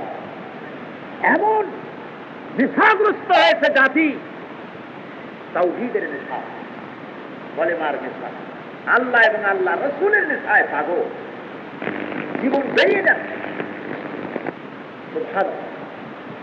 হযরতে খাব্বাব রাদিয়াল্লাহু তাআলা আগুন, এত বড় বড় আগুনের আংটা, জ্বলন্ত আগুনের আংটা বিছানো মাটির উপরে, তার উপরে চিত করে শোয়ানো হয়েছে। নড়তে না পারে, এরপরে বুকের উপরে পাথর চাপা দেওয়া হয়, তারপরেও সারেন্ডার নাই, আত্মসমর্পণের প্রশ্নই নাই, এরপরেও পড়ে যাচ্ছে লা ইলাহা ইল্লাল্লাহ, লা ইলাহা ইল্লাল্লাহ, লা ইলাহা ইল্লাল্লাহ, লা ইলাহা ইল্লাল্লাহ মুহাম্মাদুর রাসূলুল্লাহ। সুবহানাল্লাহ। এমন লোক তৈরি হয়ে গেছে, আমি কেসটা শোনাচ্ছি না, দৃষ্টান্ত দিচ্ছি। এই ধরনের লোক তৈরি হয়েছে, আগুনের উপরে চিৎ করে ছোঁয়াচ্ছে, তারপরে কলেমা ছাড়তেছে না। সুবহানাল্লাহ। এইরকম লোক বেশি লাগে না, লক্ষ লক্ষ মুসলমান লাগে না, কোটি কোটি মুসলমান লাগে না, মাত্র 313 জন যথেষ্ট। হিটলারকে তার বন্ধু জিজ্ঞেস করেছিল, হিটলার, তুমি যে এই বিরাট বিরাট দেশ জয় করতে চাও, তোমার আছে কি? তোমার তো সেরকম সৈন্য দেখি না, কি দিয়ে করবে? হিটলার বলল, বন্ধু দেখবা কি দিয়া করবে? তাদের উপরে তার কিছু সৈন্য উঠাল, তাদের উপরে উঠায়া তারপরে তাদের মার্চ করার অর্ডার দিল। তাদের কার্মিসের কাছে এসে গেছে, তারপরে আবার স্নান করতে বলেনি। নেতা অর্ডার করে নাই, আবার স্নান করতে বলেনি, বলেছে মার্চ করতে। মার্চ করতে করতে পড়ে পড়ে 15-20টা মরেছে, তারপরে বলেছে হল। সমুদ্রের পাড়ে মাছ করতে বলেছে, সমুদ্রে পড়ে যাচ্ছে ঢেউয়ের মধ্যে, তারপরেও বলছে না যে হল। কতগুলি মরছে, তারপরে বলছে হল, এখন থামো। হিটলার বলছে, বন্ধু, এই দিয়ে আমি দেশ জয় করতে চাই, যারা আমার কথায় জীবন দিতে চায়, জীবন দিতে চায়। সুতরাং জীবনের একটি নাসবুল আইন, target of life, aim of life, কি করতে চান আপনি? জীবনের উদ্দেশ্য কি? জীবনের একটা উদ্দেশ্যকে, একটা লক্ষ্যকে ঠিক করে যে জাতি সেই উদ্দেশ্য এবং লক্ষ্যে পৌঁছাবার জন্য যদি জীবন দিতে শেখে, রক্ত দিতে শিখে, সেই জাতিকে তার আদর্শ থেকে বিচ্যুত করতে পারে পৃথিবীতে এমন কোনো ক্ষমতা নাই। জোরে বলুন সুবহানাল্লাহ। এগুলি ছিল হিটলারদের ব্যাপার, ওইটা ছিল দুনিয়ার কোনো স্বার্থের ব্যাপার, আর এইটা হলো আল্লাহর ব্যাপার। এটা একটা মজার ব্যাপার। আল্লাহ রাব্বুল আলামিনের দ্বীনকে প্রতিষ্ঠার জন্য জান দিতে, মাল দিতে প্রস্তুত। হযরত আলী রাদিয়াল্লাহু তাআলা যুবক, বয়স আর এমনকি হিজরতের সময়। রাসূল বলছেন, আলী, ঘরের চতুর্দিকে কাফেররা তরবারি নিয়ে দাঁড়ায় আছে, আমার বিছানায় আমার চাদরটা মুড়ি দিয়ে শুয়ে থাকো, আমি চললাম মদিনার দিকে। আমি এই কথা আপনাদের বহুবার শুনাইছি না? মায়েরা আমার, যুবক হযরত আলী নির্ঘাত জানতেন সকালবেলায় কাফির বেঈমানদের হাতে আমি শেষ হয়ে যাব, কিন্তু তাওহীদের নেশায় এমন করে তাকে পেয়ে বসেছেন। হযরত আলী বলছেন, ইয়া রাসূলুল্লাহ, আপনার বিছানার পরে আপনার চাদর মুড়ি দিয়ে আমি শুয়ে থাকবো। সকালবেলায় কাফির বেঈমানেরা ঘরের মধ্যে ঢুকে আপনার বিছানার পরে আমি আলীকে ছোঁয়া দিকে তারা তাদের তরবারি দিয়া আমাকে টুকরা টুকরা করে দুনিয়া থেকে জন্মের মতো বিদায় করে দেবে। আমার মনের মধ্যে কোনো কষ্ট হবে না, বরং তৃপ্তি হবে যে আমি আলীর জীবনের বিনিময় আল্লাহর নবী দুনিয়ায় বেঁচে আছে। এমন লোক তৈরি করেছেন আল্লাহর নবী। 12 বছর সময় লেগেছে এই লোক তৈরি করতে। লোক তৈরি হয়ে গেছে। এখন এক জায়গায় করা দরকার, কোরআন শরীফ ইতিহাস। মুসলমান আন্দোলন করার জন্য, বিপ্লব করার জন্য কোথায় কিরা কি করছে না করছে এই দিকে তো আবার দরকার নেই। কোরআনকে ফলো করো, রাসূলকে ফলো করো। রাসূল হলেন কোরআনের মুজাসসাম নমুনা। রাসূল হলেন কোরআনের কি নমুনা। আমি আপনাদেরকে আরো বলেছি, এই কোরআন শরীফ আমার সামনে যেটা, এটা তো একটা অচল। অচল মানে চলতে পারে না। অচল মানে এটা না যে আজকে আইন কানুনে চলে না, ভুল বুঝবেন না। আবার কালকে পড়ে বেড়ান না যে উনি বলে ফেলাইছে যে কোরআন শরীফ অচল। বুঝলেন? মানুষ তো সুযোগ পাইলে আর থাকে না, মানে চলৎ শক্তি নাই। আমি বুঝাতে চাইছি কোরআন শরীফের চলৎ শক্তি নাই। কোরআন চলতে জানে না, চলতে পারে না, কথা বলতে পারে না, হাঁটতে পারে না, দৌড়াতে পারে না। কোরআন শরীফের মধ্যে প্রাণ নাই, ঠিক না? এখন জীবিত কোরআন না দেখলে পরে আমরা বুঝবো কি করে? সুতরাং একটা জীবিত কোরআন পাওয়া দরকার, একটা জীবন্ত কোরআন দরকার, একটি চলমান কোরআন দরকার, একখানা আসল কোরআন দরকার, জীবন্ত কোরআন দরকার। রব্বুল আলামিন বলেন, দুনিয়ার মানুষ তোমরা দেখে নাও আমার আসল কোরআন, জীবিত কোরআন, চলমান কোরআন হলেন আল্লাহর নবী জনাবে মুহাম্মদুর রাসূলুল্লাহ সাল্লাল্লাহু আলাইহি ওয়াসাল্লাম। আসল কোরআন তিনি, জীবিত কোরআন তিনি, চলমান কোরআন তিনি। জোরে কোন সুবহানাল্লাহ। কোরআনটা হলো থিওরি, নবী হলেন প্র্যাকটিক্যাল। কথা বুঝে যাচ্ছে? কথা বুঝে যাচ্ছে? আমি অনেক সময় বলি যে কাগজে লিখা ঘরে ঘরে সুগার ন, কি হয়ে গেল? কি হলো? চুলার মধ্যে দেন, তারপরে আপনি ভাতের হাঁড়ি তুলে দেন, চাল টোল দিয়ে পানি টেনে দিয়ে রান্না হবে? হবে রান্না? কেন হবে না? চুলায় কি দিচ্ছেন? চুলায় তো আগুনই দিলেন, অথচ ভাত হইল না কেন? ভাই না, এই সত্য যে চুলার মধ্যে থিওরি ঢুকাইছেন, বুঝলেন? চুলার মধ্যে প্র্যাকটিক্যাল ঢুকাইতে হবে, আগুন জ্বালাতে হবে, তারপর না আপনার ভাত হবে। কথা বুঝে যাচ্ছে? কথা বুঝে যাচ্ছে? সুতরাং কোরআন শরীফ হলো একটা থিওরি। এই কোরআন শরীফ নিয়ে যদি আপনি তেলাওয়াত করেন, মুখস্থ করেন, মাথায় রাখেন, বুকে রাখেন, চুমা খান, তাহলে চুলার মধ্যে আগুন লেখা ঢুকাই দিলে যেমন কাজ হবে, তেলাওয়াত করলে, মাথায় রাখলে, বুকে রাখলে সেইটাই হবে, সেই ধরনের হবে। আর কোরআন যদি আপনি চুলায় যেমন আগুন জ্বালাইয়া দিলে পরে যেমন ভাত রান্না হবে, উদ্দেশ্য সফল হবে, অনুরূপ ভাবে কোরআন তেলাওয়াত করিয়া নমুনা রাসূলকে দেখে যদি ওইভাবে নিজের জীবন চালাতে পারেন কোরআন অনুযায়ী, তাহলেই কেবলমাত্র ব্যক্তি, পরিবার, সমাজে আর রাষ্ট্রে শান্তি আসতে পারে। ধরে বলেন সুবহানাল্লাহ। কথা বুঝতে তো কষ্ট হয় না, কি বলেন? ঠিক না ভাইরা আমার? এরপরে আমার আল্লাহ রাব্বুল আলামিন এই সূরাটি নাযিল হওয়ার ব্যাপারে তিনি নাযিল যখন হলো, এর পটভূমিতে আমরা দেখি চতুর্দিকের সমস্ত মুসলমানদেরকে একত্রিত করার জন্য এক জায়গায় যখন করার একটা চিন্তা ভাবনা চলতেছে, এক জায়গায় করার যখন সময় এসে গিয়েছে, তখনই মেরাজের এই বিস্ময়কর ঘটনা সংঘটিত হলো। ধরে বলেন আলহামদুলিল্লাহ। মেরাজের মতো বিরাট বিস্ময়কর আশ্চর্যজনক ঘটনাটি সংঘটিত হলো ঠিক এই সময়।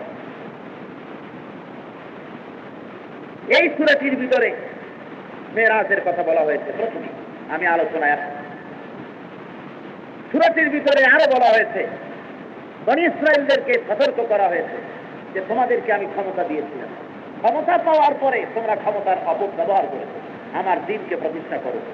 তোমাদেরকে যে ধরনের শাস্তি অতীতে দেওয়া হয়েছিল, ভবিষ্যতেও সে ধরনের শাস্তি তোমাদের জন্য অপেক্ষা করে। মক্কার কাফেরদেরকে আল্লাহ রাব্বুল আলামিন এই কোরআন শরীফে এই সূরাটিতে মক্কার কাফেরদেরকেও আল্লাহ সতর্ক করে দিয়েছেন যে তোমরা আমার নবীর সাথে বিরোধিতা করো না। অতীতে যারা আমার নবীর সাথে বিরোধিতা করেছে তাদেরকে আমি নিশ্চিহ্ন করেছি পৃথিবীর বুক থেকে। তোমরাও সেই গজবের পুনরাবৃত্তি করো না, তোমাদের জন্য তাহলে সেই গজব অপেক্ষা করবে। তারপরে রাসূল পাক সাল্লাল্লাহু আলাইহি ওয়াসাল্লাম এবং তার অনুসারীদেরকে আল্লাহ হেদায়েত দিয়েছেন এই সূরার মধ্যে যে কাফেরেরা, দ্বীনের শত্রুরা, ইসলামের শত্রুরা যথেষ্ট উস্কানিমূলক কথাবার্তা বলবে, যথেষ্ট রকমের প্রতিবন্ধকতার সৃষ্টি করবে। আপনি কোন ক্রমে এবং আপনার অনুসারীদের নিয়ে কোন ক্রমে তাদের এই ষড়যন্ত্রের ভিতরে পা না দিয়ে অত্যন্ত ধৈর্যের সাথে পরিস্থিতির মোকাবেলা করে অগ্রসর হয়ে যাবেন। ও নবী, ইসলামকে দুনিয়ার বুকে কায়েম করে দেওয়া আমার চিন্তা করে বলেন সুবহানাল্লাহ। আমি চাই এক শ্রেণীর লোক এমন যারা দ্বীন প্রতিষ্ঠা করতে বদ্ধপরিকর, জান দিতে পারে, মাল দিতে পারে, সব কিছুর বিনিময় আমার দ্বীনকে ভালোবাসে, এমন কিছু লোক যদি হয় আর ময়দানে নামে, তারপরে ইসলাম কায়েম হতে আর মোটেও সময় লাগবে না। জোরে কোন সুবহানাল্লাহ। এমন কি হয়ে যায়? ঠিক এই পরিবেশে কোরআন শরীফের এই যে প্রেক্ষাপট আমি বললাম, মক্কি জিন্দিগির রাসূলের এই প্রেক্ষাপটে আল্লাহ রাব্বুল আলামিন এই সূরাটি অবতীর্ণ করলেন। সুবহানাল্লাযী আসরা বিআবদিহি লাইলাম মিনাল মাসজিদিল হারামি ইলাল মাসজিদিল আকসাল্লাযী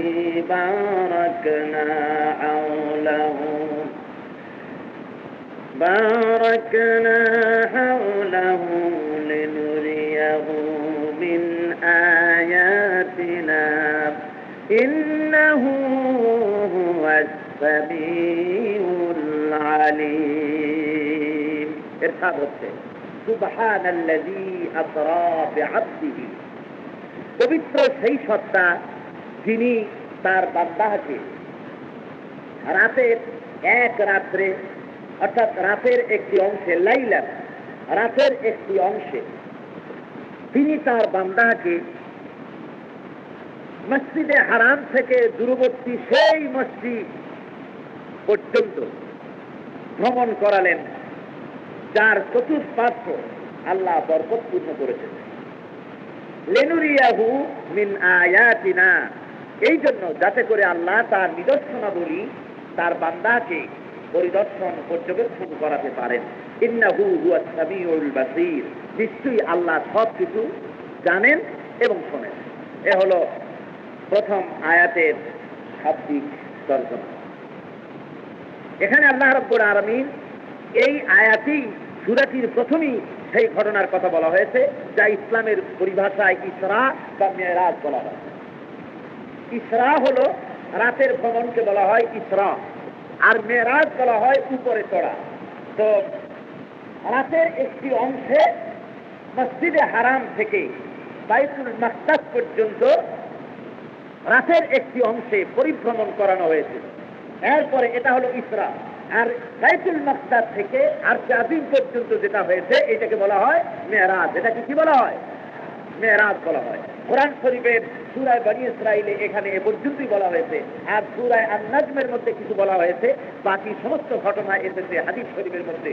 অন্তত 30 জনের মতো সাহাবায়ে কেরাম তারা এই মেরাজ সম্পর্কিত বর্ণনা হাদিস শরীফে তারা করেছে। এখন এই মেরাজ সম্পর্কে কিছু কথা। সুবহানাল্লাযী আসরা বিআবদিহি, বলা হচ্ছে পবিত্র সেই সত্তা যিনি তার বান্দাকে ভ্রমণ করিয়েছেন রাতের একটি অংশে। এখন কেউ কেউ বলেন যে মেরাজটা ছিল স্বপ্নে, কেউ বলেন কাশফের হালাতে, কেউ বলেন এটা ছিল আধ্যাত্মিক। আবার কেউ প্রশ্ন করেন যে সশরীরে কিভাবে রাসূল মাধ্যাকর্ষণ ল অফ গ্র্যাভিটেশন পাড়ি দিয়ে কিভাবে মহাশূন্য পাড়ি দিয়ে গেলেন? এটা অসম্ভব, জড় কোনো বস্তু এভাবে যেতে পারে না। কেউ আবার প্রশ্ন করেছেন যে সশরীরে মেয়েরাজ যদি বিশ্বাস করা হয় তাহলে আল্লাহর সাথে শিরক করা হবে। কিরকম? হয় যে আল্লাহ রাব্বুল আলামিনের সঙ্গে রাসূল দেখা করেছেন, দুনিয়া থেকে তাকে নেওয়া হয়েছে আরশে আজিমে। খুব গুরুত্বপূর্ণ কথা, মনোযোগ সহকারে শুনতে হবে। আরশে আজিমে নেওয়া হয়েছে রাসূলকে, তাহলে বোঝা যাচ্ছে আল্লাহ নিজে কোনো জায়গায় বসেন অথবা থাকেন, তাহলে সেই জায়গায় রাসূলকে নিতে হয়েছে। এখন কোন জায়গায় যদি আল্লাহ বসেন এবং থাকেন, তাহলে আল্লাহ রাব্বুল আলামিনকে একটা জায়গার মধ্যে সীমাবদ্ধ হলো। যদি বসতে হয় আল্লাহকে, তাহলে আল্লাহর একটা আকার আসবে। যদি ছুটে হয় তো একটা আকার আসবে। যদি কোনো জায়গায় আল্লাহ আছেন এটা যদি বুঝাতে হয়, তাহলে বুঝতে হবে যে আল্লাহর কোনো একটা আকার আছে। তাহলে রাসূল মেরাজে আরশে আজিমে যে দেখা করেছেন এই কথাই যদি সত্য হয়, তাহলে বুঝতে হবে যে আল্লাহর কোনো আকার আছে। ধরে বলে নাউযুবিল্লাহ। হ্যাঁ, না হলে সে পর্যন্ত কেন যেতে হবে? আল্লাহ তো সব জায়গায় আছে, ওখানে নিলেন কেন? তাহলে বোঝা যায় আল্লাহ কোনো জায়গায় বসে আছেন বাকি মাআযাল্লাহ। এই ধরনের অনেক কুতর্কের অবতারণা মেরাজ এর অস্বীকারীরা এবং হাদিসের অস্বীকারীরা তারা এ ধরনের অনেক তর্ক বিতর্ক তুলেছে। সেই কথাগুলির জবাব আপনাদের জানতে হবে এবং বুঝতে হবে। এইটাকে তারা মনে করে যে জড় শরীর নিয়ে মহাকাশ পাড়ি দেওয়া মানুষের জন্য সম্ভব নয়। এই প্রথম কথাটাই যে ভুল, সে কথা প্রমাণিত হচ্ছে সুবহানাল্লাহ দিয়ে। যদি এটা সব আধ্যাত্মিক ভাবে হবে, কাছের হালাতে হবে, তাহলে এমন কথা বলার দরকারটা কি যে সমস্ত দুর্বলতা অক্ষমতা থেকে মুক্ত সেই সত্তা তিনি তার বান্দাকে স্বপ্নে আরব দেখাইছেন, স্বপ্নে ভ্রমণ করিয়েছেন, বাইতুল আকসা মসজিদে আকসা এবং বেহেশত দোজখ দেখিয়েছেন। এ কথা বলার দরকার। এটার জন্য আল্লাহ দুর্বলতা থেকে অক্ষম, সমস্ত ত্রুটি থেকে মুক্ত, একথা বলার তো কোনো জরুরত পড়ে না। স্বপ্নে তো এমনি দেখতে পারে। এটার জন্য আল্লাহ সমস্ত দুর্বলতা থেকে মুক্ত, একথা বলার কোনো প্রয়োজন করে না। তাহলে বুঝে? সুতরাং বলা হচ্ছে সুবহানাল্লাযী, দুর্বলতা থেকে অক্ষমতা থেকে মুক্ত সেই সত্তা তিনি তার বান্দাকে ভ্রমণ করাইছেন। তার মানে আল্লাহ তোমরা যেটা কঠিন মনে করো মহাকাশ পাড়ি দেওয়া, আমি আল্লাহ রাব্বুল আলামিনের জন্য এইটা কঠিন নয়, আমার জন্য অত্যন্ত সহজ। জোরে বলেন সুবহানাল্লাহ। প্রথম কথাই তা প্রমাণ হয়ে সুবহানাল্লাযী আসরা বিআবদিহি লাইলাম মিনাল মাসজিদিল হারামি ইলাল মাসজিদিল আকসা। পবিত্র সেই সত্তা, দুর্বলতা থেকে মুক্ত, তিনি তার বান্দাকে এভাবে সফর করিয়েছেন। এইভাবে রাসূলকে সফর করালেন কেন? তার কারণ হলো এই, পৃথিবীতে যেমন দেশ আছে, আবার দেশের যেমন বিভিন্ন রকমের প্রদেশ আছে, আল্লাহ রাব্বুল আলামিনেরও ওইভাবে গোটা পৃথিবী, আল্লাহর অগণিত দেশ আছে, অগণিত রাজ্য আছে, তার মধ্যে পৃথিবী একটা প্রদেশ। আল্লাহর যত রাজ্য আছে সেই রাজ্য সমূহের ভিতরে পৃথিবী একটা কি বলুন, একটা প্রভিন্স, একটা প্রদেশ। বিভিন্ন প্রদেশের যেমন গভর্নর থাকে, আল্লাহ রাব্বুল আলামিন দুনিয়া নামক প্রদেশের যত গভর্নর বানাইছেন সেই গভর্নরদের নাম নবী বা রাসূল। এরা হলেন আল্লাহর গভর্নর, আল্লাহর ভাইসরয়। দুনিয়ার বুকে আল্লাহর প্রতিনিধিত্ব করছেন সরাসরি। দুনিয়া নামক এই প্রভিন্সে যে সমস্ত গভর্নররা এলেন, যে সমস্ত নবীরা এলেন, তাদেরকে আল্লাহ রাব্বুল আলামিন সৃষ্টি জগতের বহু গোপন রহস্য তাদের কাছে উদ্ঘাটন করেছেন, যাতে করে সরাসরি তিনি মানুষকে বুঝাইতে পারেন। দুনিয়ার দার্শনিকরা যা বলে তা বলে সব আন্দাজে। কিসে বলে? জোরে বলেন, জোরে বলেন, কি করে বলে? আন্দাজ এবং অনুমানের উপরে ভিত্তি করে বলে। তার জন্য তাদের কথা কার্যকর হয় না। যেমন এই আজ থেকে 3 সপ্তাহ আগে চীনের ডেইলি পিপলস পত্রিকা লিখল যে তাদের কমিউনিস্টদের যে কাউন্সিল অধিবেশন হলো চীনে, সবচাইতে বড় অধিবেশন, বার্ষিক অধিবেশন। সেই অধিবেশনে চীনা কমিউনিস্টরা একত্রিত হয়ে বক্তৃতার মধ্যে প্রত্যেকেই মত প্রকাশ করলেন তারা যে আজ থেকে 100 বছর আগে, আজ থেকে 105 বছর আগে কার্ল মার্কস মানুষের জন্য যে অর্থনীতি, সমাজনীতি, রাজনীতির যে প্রক্রিয়া এবং যে থিওরি ম্যানিফেস্টো যেটা পেশ করেছেন, যেটা লিপিবদ্ধ করে গেছেন, আজকের যুগে সেই অর্থনৈতিক রাজনৈতিক প্রেক্ষাপট আজ আর তেমন নাই। সম্পূর্ণ দুনিয়া বিগড়ে গেছে, নতুন পরিস্থিতি এসেছে পৃথিবীর বুকে। সুতরাং 105 বছর আগের লেখা কার্ল মার্কসের বই দিয়ে জাতির কোনো উন্নতি হতে পারে না, এটাকে যতক্ষণ পর্যন্ত নতুন কিছু না করা হয়। মাও সেতুং সম্পর্কে এত বড় 95 কোটি অধ্যুষিত মানুষের দেশ চীন, এই বিরাট এলাকার খোদা হয়ে বসেছিল এক সময় মাও সেতুং, ঠিক না? যেরকম ঠিক না? সেই মাও সেতুং এর জন্মবার্ষিকী, তার ভয়ে সারা দেশ থরথর করে কাঁপত। সেই মাও সেতুং এর জন্মবার্ষিকী নীরবে নিভৃতে কোন থাকে চলে গেল, চীনের 95 কোটি মানুষের একজনও তা জানে না। অর্থাৎ কেউ এই ডেকে অবজার্ভ করে। মাও সেতুং এর তৈরি করা অর্থনীতি, সমাজনীতি তারা ডাস্টবিনে নিক্ষেপ করেছে। তারা পরিষ্কার বলেছে চীনা কমিউনিস্টরা যে মানুষের তৈরি করা, অর্থাৎ 100 বছর আগের তৈরি করা জিনিস দিয়ে আজকের যুগের মানুষ চলতে পারে না। এতদিনে গঙ্গোর পানি, এতদিনে দরিয়ার পানি, মহাসাগরের পানি অনেক দূর গড়িয়ে গেছে, ওই পরিস্থিতিও নাই, আর ওই আইনও এখন আর চলতে পারে না। নতুন চিন্তা ভাবনা নিয়ে তারা কাজ শুরু করেছে।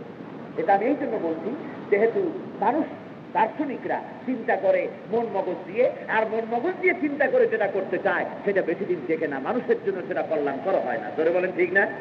এই জন্য আল্লাহ রাব্বুল আলামিন নবী প্রেরণ করেছেন। আর নবীরা আন্দাজে কথা বলেন না, নবীদের চোখ দিয়ে দেখানো হয়েছে। জোরে কন সুবহানাল্লাহ। নবীরা দেখে কথা কয়। নবীরা কি করে কথা বলে? জোরে কন, চোখে দেখে। ঠিক এইভাবে আমার আল্লাহ বলছেন হযরতে ইব্রাহিম আলাইহিস সালাম সম্পর্কে আল্লাহ বলেন, وَكَذَلِكَ نُرِي إِبْرَاهِيمَ مَلَكُوتَ السَّمَاوَاتِ وَالْأَرْضِ।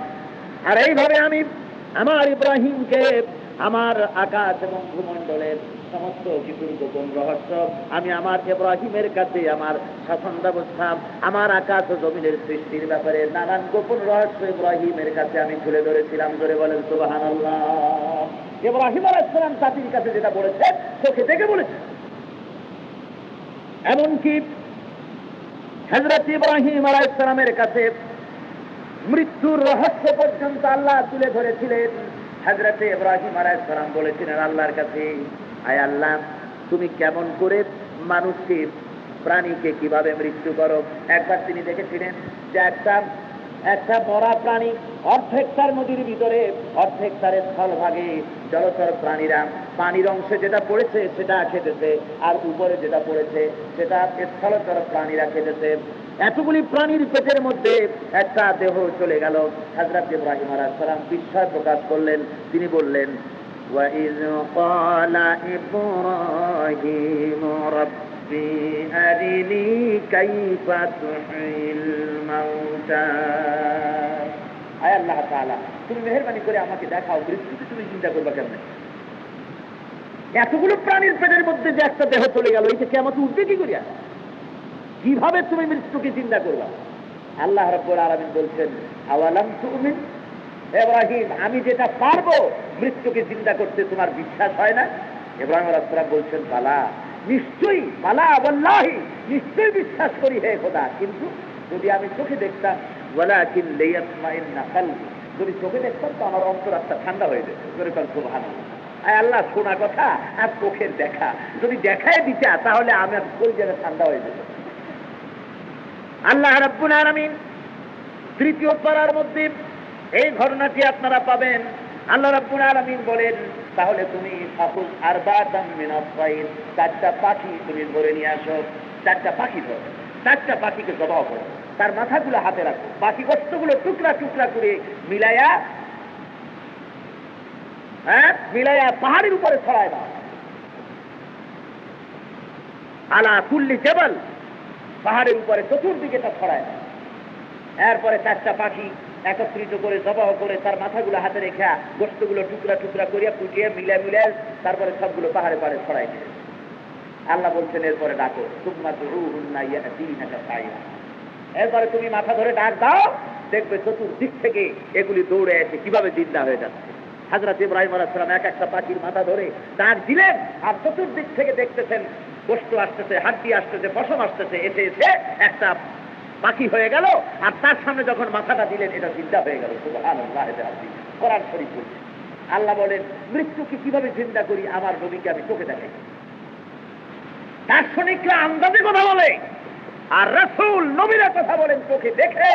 জোরে কোন সুবহানাল্লাহ। ঠিক এই ধরনের একটি অভিজ্ঞতা সম্পর্কে আল্লাহ হুজুর সাল্লাল্লাহু আলাইহি ওয়াসাল্লাম সম্পর্কে বলছেন, ওয়ালাকাদ রাআহু বিল উফুকিল মুবিন। আমার নবী এইভাবে আমার সান্নিধ্য লাভকারী ফেরেশতাকে দিক বলয় প্রকাশ্যে তিনি দেখতে পেয়েছেন। অর্থাৎ হযরতে জিবরাইল আলাইহিস সালামকে হযরতে রাসূল পাক সাল্লাল্লাহু আলাইহি ওয়াসাল্লাম নিজের চোখে দেখতে পেয়েছেন। আল্লাহ দেখায় আন্দাজে জিবরাইল পর্দার আড়াল থেকে কি বলছে কিনা জেনে বলে না ভূতে বলে সেটা নয়, চোখে দেখেছেন। জোরে কোন সুবহানাল্লাহ। ভাইরা আমার, আল্লাহ বলেন, এইভাবে করে আমি আমার ফেরেশতা দিয়ে নবীকে দেখাইছি, নবী ফেরেশতা দেখেছেন, তার কাছে ওহী নাজিল করেছি। আর এরা তো সবাই হযরত ইব্রাহিম আলাইহিস সালাম দুনিয়ায় বসে এটা দেখেছেন, হযরতে মূসা আলাইহিস সালাম তুর পাহাড়ের উপরে আল্লাহর নূর পতিত হতে দেখেছেন, নবী মুহাম্মদুর রাসূলুল্লাহ সাল্লাল্লাহু আলাইহি ওয়াসাল্লামকে দুনিয়ায় গোপন রহস্য যা কিছু আছে তা তো দেখানো হয়েছে, বরং এমন জায়গায় আল্লাহ তার হাবিবকে নিয়েছেন যেখানে অন্য কোন পয়গম্বরদের যাওয়ার সৌভাগ্য হয় নাই। ওই জায়গা হলো আরশে আজিম। আরশে আজিম পর্যন্ত আল্লাহ তাকে সফর করিয়েছেন। জোরে বলেন সুবহানাল্লাহ। কিভাবে গেলেন সেটাই হলো এক প্রশ্ন। হযরতে উম্মে হানি ঘরে ছিলেন রাসূল পাক সাল্লাল্লাহু আলাইহি ওয়াসাল্লাম। সেখান থেকে তিনি গভীর রাত্রে হযরতে জিবরাইল আলাইহিস সালাম এলেন, আসার পরে তাকে নিয়ে গেলেন। এখন প্রশ্ন, 2 নম্বরের প্রশ্ন যেটা ছিল যে মহাকাশ পাড়ি দিয়ে নিল কেন, মাধ্যাকর্ষণ শক্তিতে ফিরে এলেন না কেন? আইনস্টাইনের সেই থিওরি অনুযায়ী যে যেটা পড়বে উপর থেকে নিচেই পড়ে যাবে, এটা সঠিক নয়। বরং পৃথিবীর যেমন আকর্ষণী শক্তি আছে, অনুরূপভাবে প্রত্যেকটি গ্রহেরই আলাদা আলাদা আকর্ষণী শক্তি আছে। অর্থাৎ এই পৃথিবী থেকে, গতিবিজ্ঞান বলেছে, পৃথিবী থেকে কোনো জিনিসকে যদি, কোনো জড় পদার্থকে প্রতি সেকেন্ডে যদি 7 মাইল গতি দিয়ে যদি ঊর্ধ্বমুখী করে ছেড়ে দেওয়া যায়, তাহলে সেটা আর পৃথিবীর দিকে প্রত্যাবর্তনশীল আর হয় না। অর্থাৎ উপরে যে গ্রহ আছে সেই গ্রহ এটাকে উপরের দিকে টেনে নিয়ে যায়, নিচে আর প্রত্যাবর্তিত হয় না। তারপরে তারা বলেছে ওজনওয়ালা জিনিস গেল কেমনে? গায়ে তো বহুত ওজন, একটা জড় জিনিস শরীর নিয়ে উঠলো কি করে? এখন কিন্তু এই প্রশ্ন আর করে না, আগে করতো। এখন যখন তারা রকেট পাঠানো শুরু করেছে, রকেট যখন উড়ে যাচ্ছে মানুষ নিয়ে, ওজন নিয়ে, বিরাট ওজন নিয়ে যখন লক্ষ লক্ষ মাইল যখন পাড়ি জমাচ্ছে, এখন আর এটা চিন্তা করে না। এখন বলে যে আমরা মানুষ হয়ে যদি এটা পারি তাহলে আল্লাহ রাব্বুল আলামিন তার হাবিবকে নেবেন, এটা তেমন চিন্তা করার কিছু নাই। কথা বুঝলেন? এখন আর তেমন চিন্তা করার কিছু নেই। অবশ্য তারা আর একটা প্রশ্ন তোলে যে এইভাবে যদি গেল, বুঝলাম গেছেন, কিন্তু মহাকাশ পাড়ি দেওয়ার সময় কতগুলি স্তর আছে। এই যেমন বাতাসের স্তর, ইথারের স্তর, অক্সিজেনের স্তর, ঠান্ডার স্তর। উপরে যত যাবেন তত ঠান্ডা। যারা বোয়িং এ সফর করেছেন, ইন্টারন্যাশনাল ফ্লাইটে যারা সফর করেছেন, তারা নিশ্চয়ই জানেন প্লেনটা যখন উপরে চলে যায় গরমের দিনেও উপরে চলে গেলে কম্বল ছাড়া উপায় নেই, পা জমে আছে। এই জন্য হাঁটু পা জমে আসতে থাকে, কম্বল দিয়ে দেয় তারা, কম্বল দিয়ে ঢাকতে হয়। যত উপরে যাবে ততই ঠান্ডা। এই ঠান্ডার স্তর পাড়ি দিয়ে আবার আছে প্রচন্ড গরমের স্তর। সেই প্রচন্ড গরমের স্তর কিভাবে পার হয়ে গেল? তাতে তো পুড়ে যাওয়ার কথা। ঠান্ডার স্তর না হয় ছাতা ছাতা ল্যাপটপ গায়ে দিয়ে, কম্বল গায়ে দিয়ে না হয় পার হলেন, কিন্তু ওইখানে গেলে তো ছাতাও বিপদ হবে, সেটা পার হইলেন কেন? এগুলি মানবীয় চিন্তা। এগুলি কি চিন্তা? মানবীয় চিন্তা। ওদের মাথায় এটা ঢোকে না। আমি আগুনের তেজ যতই থাকুক, আমি বলে থাকি দৃষ্টান্ত দিতে গিয়ে, আগুন সে আগুনের মধ্যে আঙ্গুল দিলে আঙ্গুল তো পুড়বে, পড়বে না? বলেন পড়বেই না? কিন্তু আগুনের ভিতরে হাত দিয়ে যদি দ্রুত সঞ্চালন করেন, এইভাবে বাড়ি গ্যাস পরীক্ষা করেন, গ্যাস লাইট জ্বালান, কেরোসিনের লাইট জ্বালান, জ্বালায়া হাত দিয়ে এরকম এরকম করতে থাকেন, হাত পুড়বে? আঁচ লাগবে? লাগবে। রাসূল পাক সাল্লাল্লাহু আলাইহি ওয়াসাল্লাম আল্লাহ রাব্বুল আলামিনকে নিয়ে গেলেন। যাওয়ার গতিটা কি ছিল? নিলেন কিসে করে? বোরাকে করে। বলেন কিসে করে নিলেন? বোরাকে করে নেওয়া হয়েছে। বোরাক হলো কি? একটা ঘোড়া, মাথাটা মেয়ে লোকের মতো, চুল চুল বায়া দেওয়া, চোখ দুটা মেয়ে লোকের মতো খুব সুন্দর, আর বিরাট দুইটা ডানা, তাই না? হ্যাঁ, আমার দেশে অনেক মুসলমানদের ঘরে টানানো আছে, নিচে লেখা আছে হাজা বুরাকুন নবী সাল্লাল্লাহু আলাইহি ওয়াসাল্লাম। এইগুলো কোন গাঁজাখোর এটা বানাইছিল আল্লাহ জানে। রাসূল পাক সাল্লাল্লাহু আলাইহি ওয়াসাল্লাম যাতে সওয়ার হয়ে গেলেন, এটাকে বলা হয়েছে বুরাক। অর্থাৎ বারকুন থেকে উৎপত্তি, বৈদ্যুতিক গতি সম্পন্ন জিনিস ছিল এটা। এটা একটা বাহন ছিল। হাদিসে বলা হয়েছে এটা ছিল সাদা রঙের, এটা ঘোড়ার চাইতে ছোট, খচ্চরের চাইতে বড়, এই সাইজের একটা বাহন। এই বাহনের উপরে রাসূলকে সওয়ার করানো হলো, যাকে বলা হলো বুরাক। বারকুন, বৈদ্যুতিক গতি সম্পন্ন। আলো, বিদ্যুৎ বা আলো, আলোর গতি কত সেকেন্ডে? 1,86,000। এখন এই 1,86,000 মাইল গতিবেগ, এটা হলো দুনিয়া। এখন আল্লাহ যে যানবাহনে করে নিলেন, সেইটার গতি কত ছিল আল্লাহ ভালো জানেন। এই গতি নিয়ে যখন রাসূল চললেন ঊর্ধ্ব আকাশে, তখন দ্রুত গতিতে যখন পার হয়ে গেলেন, তখন আগুনের আঁচ লাগার সম্ভাবনা আছে। এটা হলো ওই কথার জবাব। ওই সামান্য বুদ্ধি নিয়ে যারা প্রশ্ন করেছে যে আগুনে পুড়ে গেল না কেন, তাদের সামান্য বুদ্ধির প্রশ্নের এই ছোট্ট জবাব। আসল বড় জবাব হলো বিবেকবান, বুদ্ধিমান, আকলবান লোকদের জন্য সবচেয়ে বড় জবাব হলো আল্লাহ নিচ্ছেন তার হাবিবকে আপন দরবারে। আগুনের সূর্যের তাপের বাবার ক্ষমতা নাই আজ স্পর্শ করতে পারে রাসূলের শরীরে। ঠিক না? ধরে বলেন ঠিক না? ভাইরা আমার, রাসূল পাক সাল্লাল্লাহু আলাইহি ওয়াসাল্লাম চলে গেলেন, মহাকাশ পাড়ি দিলেন, চললেন আকাশের দিকে। মহাকাশ পাড়ি দিয়ে তারপরে তিনি চলে গেলেন সিদরাতুল মুনতাহায়। হযরত জিবরাইল আলাইহিস সালাম বলছেন, ইয়া রাসূলুল্লাহ, এটা হলো বিপজ্জনক সীমান্ত এরিয়া, আমার যাওয়া শেষ, আমি কিন্তু আর চাইতে যেতে পারবো না। আমি যদি আর এক চুলো অগ্রসর হই, আমার সমস্ত শরীর পুড়ে ভস্ম হয়ে যাবে। এখান থেকে আপনাকে নেওয়ার ব্যবস্থা হবে। প্রমাণ হয়ে গেল আল্লাহর নূরের তৈরি ফেরেশতাদের সরদার হযরত জিবরিল আমিন আলাইহিস সালাম তার গতিধারা, তার যাত্রা যেখানে শেষ হয়ে গেল, যেখানে স্তব্ধ হয়ে গেল, আল্লাহর নবী, মানবতার মহানবী জনাবে মুহাম্মদুর রাসূলুল্লাহ সাল্লাল্লাহু আলাইহি ওয়াসাল্লামের যাত্রা সেখান থেকে শুরু হয়ে গেল। সুবহানাল্লাহ। ফেরেশতার যাত্রা যেখানে শেষ, রাসূলের যাত্রা সেখান থেকে শুরু। জোরে কোন সুবহানাল্লাহ। জিবরাইল তো চলে গেলেন, হুজুর হলেন নতুন মেহমান। যাওয়ার পথে অনেকের সাথে দেখা হয়েছে, হযরত আদম আলাইহিস সালামের সাথে, ইব্রাহিম আলাইহিস সালামের সাথে। নতুন জামাইকে যেমন ওই সাথে ভগ্নিপতি থাকে, অন্য আত্মীয় থাকে, পরিচয় করায় দেয়, ইনি আপনার শ্বশুর, ইনি আপনার শাশুড়ি, ইনি আপনার চালতো শ্বশুর, না কি কয় না দেশে, কি জানি কয়, এইভাবে পরিচয় করায় দেয়। কেমন এইভাবে করে হুজুরকে পরিচয় করে দেওয়া হচ্ছে। জিবরিল আমিন পরিচয় করাচ্ছেন, ইয়া রাসূলুল্লাহ, ইনি হলেন প্রথম আকাশে যার সাথে দেখা হলো, ইনি হলেন আবাল বাশার, গোটা পৃথিবীর সমস্ত মানুষের পিতা হযরতে আদম আলাইহিস সালাম, ওনাকে সালাম করুন। হুজুর সালাম করলেন। আবার চলে গেলেন, হযরতে ইব্রাহিম আলাইহিস সালামের সঙ্গে দেখা হলো, বললেন ইয়া রাসূলুল্লাহ, ইনি হলেন মুসলিম মিল্লাতের, গোটা দুনিয়ার মুসলমানদের পিতা হযরতে ইব্রাহিম আলাইহিস সালাম, আপনি ওনাকে সালাম করুন। এখানে পরিচয় হলো। এইভাবে যেতে যেতে তার সাথেই দেখা হলো, হযরতে জিবরাইল আমিন পরিচয় করায় দিলেন এই সম্মানিত নতুন মেহমানকে। কিন্তু মুশকিল হলো সিদরাতুল মুনতাহা পর্যন্ত যে উনি বললেন যে আমি তো আর পারবো না, এখন আপনি যাবেন। হুজুর এখন একটু মুশকিলে পড়ে গেল, একটু ভয় করতে লাগলো। হাদিস শরীফে এসেছে, আমার ভয় করতে লাগলো। হুজুর বললেন নতুন এলাকা, জীবনে কোনোদিন যান নাই, আর নেওয়ার সময় আল্লাহ রাব্বুল আলামিন তাকে অপারেশন করে নিয়েছেন এখান থেকে।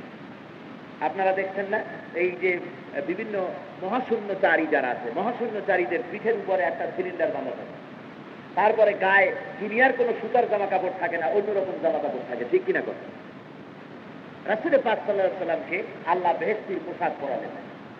বিভীষিকাময় দৃশ্য দেখে যেন আল্লাহ নবী ঘাবড়ে না যান, অপ্রস্তুত না হন, কোনো অসুবিধায় পড়ে না যান, সেজন্য আল্লাহ রাব্বুল আলামিন তাকে জমজমের কুয়ার পারে জিবরাইলকে দিয়ে সেখানে নিয়ে সিনা ফাঁক করে সিনার ভিতরে শক্তি, সাহস সবটা ঢুকাই দিলেন, যাতে কোনো অসুবিধা আল্লাহর নবীর না হয়। নিয়ে গেলেন সেই সিদরাতুল মুনতাহায়। হুজুরের এখানে এসে একটু ভয় করতে লাগলো। আল্লাহর নবী বলেন, আমার যখন মনের ভিতরে একটু একটু করে ভয় হতে লাগলো, একাকিত্ব ফিল করতে লাগলাম, তখন আমি মনে মনে যখন আমি একাকী বোধ করতেছিলাম, তখন আমি টের পেলাম আমার চতুর্দিকে হযরতে বেলাল রাদিয়াল্লাহু তাআলা আনহু যেন জুতা পায়ে দিয়ে হাঁটতেছে। সুবহানাল্লাহ। আমিয়া কোন নবীর উম্মত তুমি? ঠিক পাইছো? কার উম্মত? হযরতে মূসা আলাইহিস সালাম জুতা পায়ে দিয়ে গিয়েছিলেন তুর পাহাড়ে। আল্লাহ ভুল করেছে, আল্লাহ নোটিস করলেন, ইয়া মূসা আখলানা আলাইক ইন্নাকা বিল ওয়াদিল মুকদ্দাসি তুওয়া। এ মূসা, পায়ের জুতা খুলে আসো, এটা পবিত্র পাহাড়, আমার নূর পড়েছে, জুতা খুলে আসলে তোমার ইজ্জত বেড়ে যাবে। জোরে বল সুবহানাল্লাহ। দুনিয়ার বুকে আল্লাহর নূর পড়েছে, সেইখানে জুতা পায়ে দিয়া যেতে নিষেধ হলো আল্লাহর পয়গম্বর হযরতে মূসা আলাইহিস সালামের। আরে দুনিয়ার কোন ময়দান নয়, সাত আকাশ পাড়ি দিয়ে সিদরাতুল মুনতাহায় শুধু রাসূল নন, রাসূলের পাক টের পেলেন তার সাহাবী হযরতে বিলাল সেখানে জুতা পায়ে দিয়া হাঁটতেছে। সুবহানাল্লাহ। আল্লাহ রাব্বুল আলামিনের হাবিব মেরাজ থেকে ফিরে আসার পর হযরতে বিলালকে দেখে বলেছিলেন, বিলাল রে, কি আমল করো তুমি আমার একটু বলো। হযরতে বিলাল বলেন, ইয়া রাসূলুল্লাহ, আমার সমস্ত আমল তো আপনার জানা আছে। হুজুর বলেন না, তবু গোপন কি আমল আছে আমার একটু শোনাও। হযরত বিলাল বলেন, ইয়া রাসূলুল্লাহ, আমল তেমন কিছু নাই, শুধু একটা আমল আমার আছে যা মনে পড়তেছে, আমি কোনো সময় বিনা উযুতে থাকি না। উযু যখন যায় নতুন উযু করি, আবার উযুর সম্মানের জন্য 2 রাকাত তাহিয়াতুল উযু নামাজ পড়ি। এইটা ছাড়া আমার কোনো অন্য কোনো কাজ নেই। আল্লাহর হাবিব বলেন, বিলাল, এই আমলকে তুমি ছেড়ে দিও না, এই আমল তুমি সারা জীবন করবে।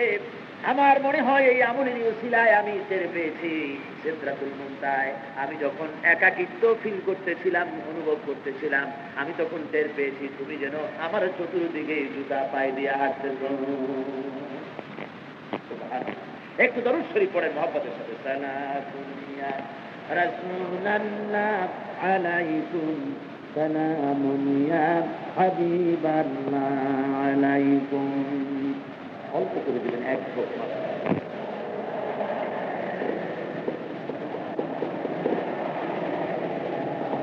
মহব্বতের সাথে পড়েন সালাতুন ইয়া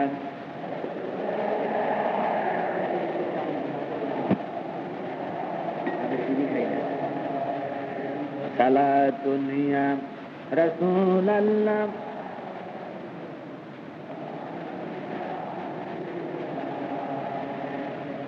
ভাইরা আমার, এরপরে প্রশ্ন উঠেছে, হুজুর সাল্লাল্লাহু আলাইহি ওয়াসাল্লাম এত বড় বিরাট সাত আকার, কোথায় মক্কা শরীফ, কোথায় বাইতুল মাকদাস, কোথায় সাত আকার, কোথায় সিদরাতুল মুনতাহা, কোথায় আছে?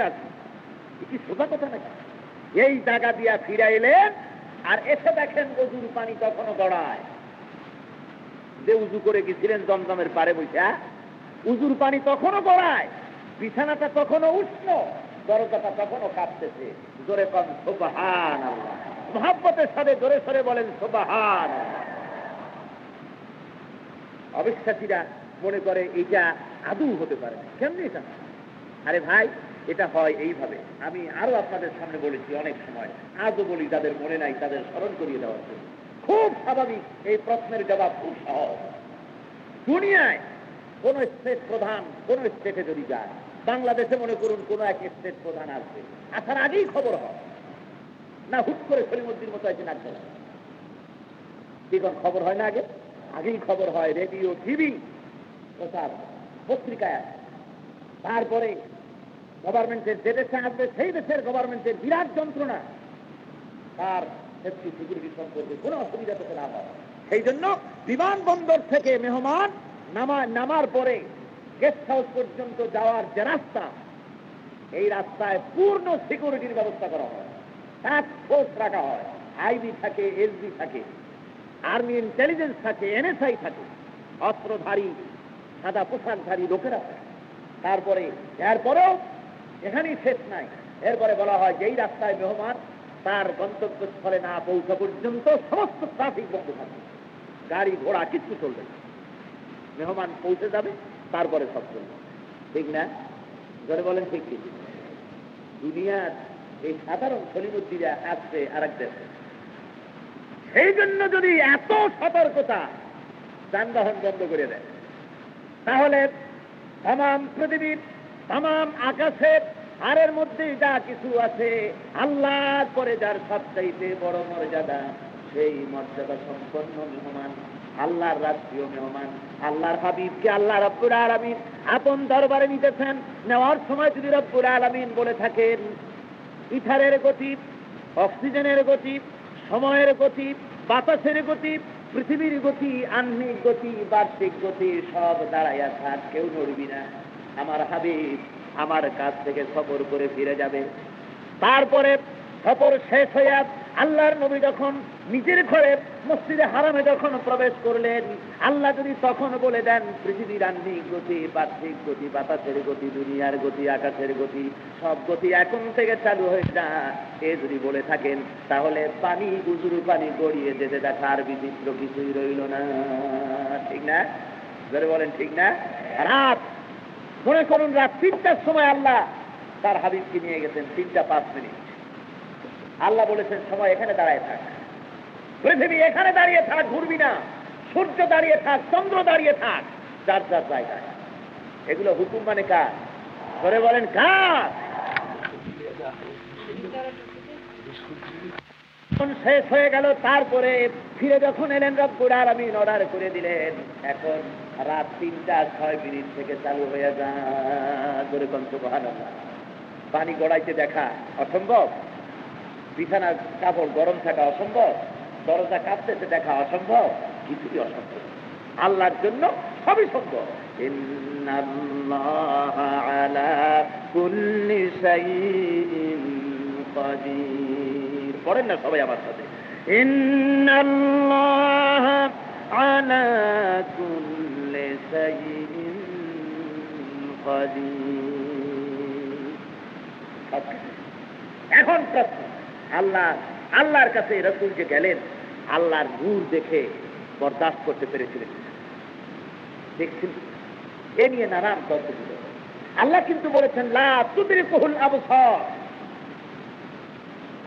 কোন মনুষ্য দৃষ্টি শক্তি আমাকে মুহাইয়া করতে পারবে না, সীমাবদ্ধ করতে পারবে না, চোখ দিয়ে আমারও দেখতে পারবে না। জোরে কোন সুবহানাল্লাহ, আরো জোরে কোন সুবহানাল্লাহ। কোন দৃষ্টি শক্তি আমাকে পরিব্যাপ্ত করতে পারবে না। হযরত মূসা আলাইহিস সালাম বললেন রব্বি আরিনি। মূসা আলাইহিস সালাম খুব আদরের নবী ছিলেন, বলছেন রব্বি আরিনি, আয় আল্লাহ আমি তোমারে দেখতে চাই, প্রভু তোমাকে আমি দেখতে চাই। আল্লাহ বলেন লান তারানি, লান, কখনই দেখতে পারবি না। হযরত মূসা আবার আবদার তুললেন রব্বি আরিনি, আমি তোমারে দেখতে চাই। আল্লাহ কয় লান তারানি, দেখতে পারবি না। হযরত মূসা ইসরার করতে লাগলেন। রব্বুল আলামিন বলেন মূসারে, যদি আমারে দেখতে চাও, দেখে সহ্য করতে পারবি কিনা তার জন্য একটা ইন্টারভিউ তোমারে দিতে হবে। দেখে সহ্য করতে পারবে। আল্লাহ রাব্বুল আলামিন দাওয়াত দিলেন কোহে তুরে, তুর পাহাড়ের উপরে। আল্লাহ রাব্বুল আলামিনের আপন কুদরতি নূরকে কোটি ভাগের, কোটি কোটি পর্দার আড়াল থেকে নিজের কুদরতি নূরের কোটি ভাগের এক ভাগ ছেড়ে দিলেন, পাহাড়ের উপরে পড়লো, পাহাড় ভস্ম হয়ে গেল। সুবহানাল্লাহ। মূসা আলাইহিস সালাম একবার তাকালেন শুধুমাত্র, আর আল্লাহু আকবার বলে চিৎকার মেরে বেহুশ হয়ে জমিনের উপরে পড়ে গেল। তাহলে দেখা তো হলো না। কি বলেন, দেখা হলো? দেখা হলো না। ইন্টারভিউ তো কি হয়ে গেছে? দেখা হলো না। কোনো কিছু দেখতে হলে শর্ত তিনটা। কোনো কিছু দেখতে হলে শর্ত কয়টা? তিনটি শর্ত। প্রথম শর্ত হলো বস্তু থেকে আলো এসে চোখে পড়তে হবে। বস্তু থেকে আলো এসে চোখে পড়তে হবে, এটা হলো পয়লা শর্ত। দুই নম্বরের শর্ত, বস্তু থেকে আলো এসে চোখে পড়ার পর চোখ বন্ধ হলে চলবে না, এটা হলো দেখার শর্ত। চোখ খোলা থাকা লাগবে। তীর চোখ রশ্মি দেখে চোখ টিপলে হবে না, চোখ খোলা থাকতে হবে, এটা হলো দেখার দুই নম্বর শর্ত।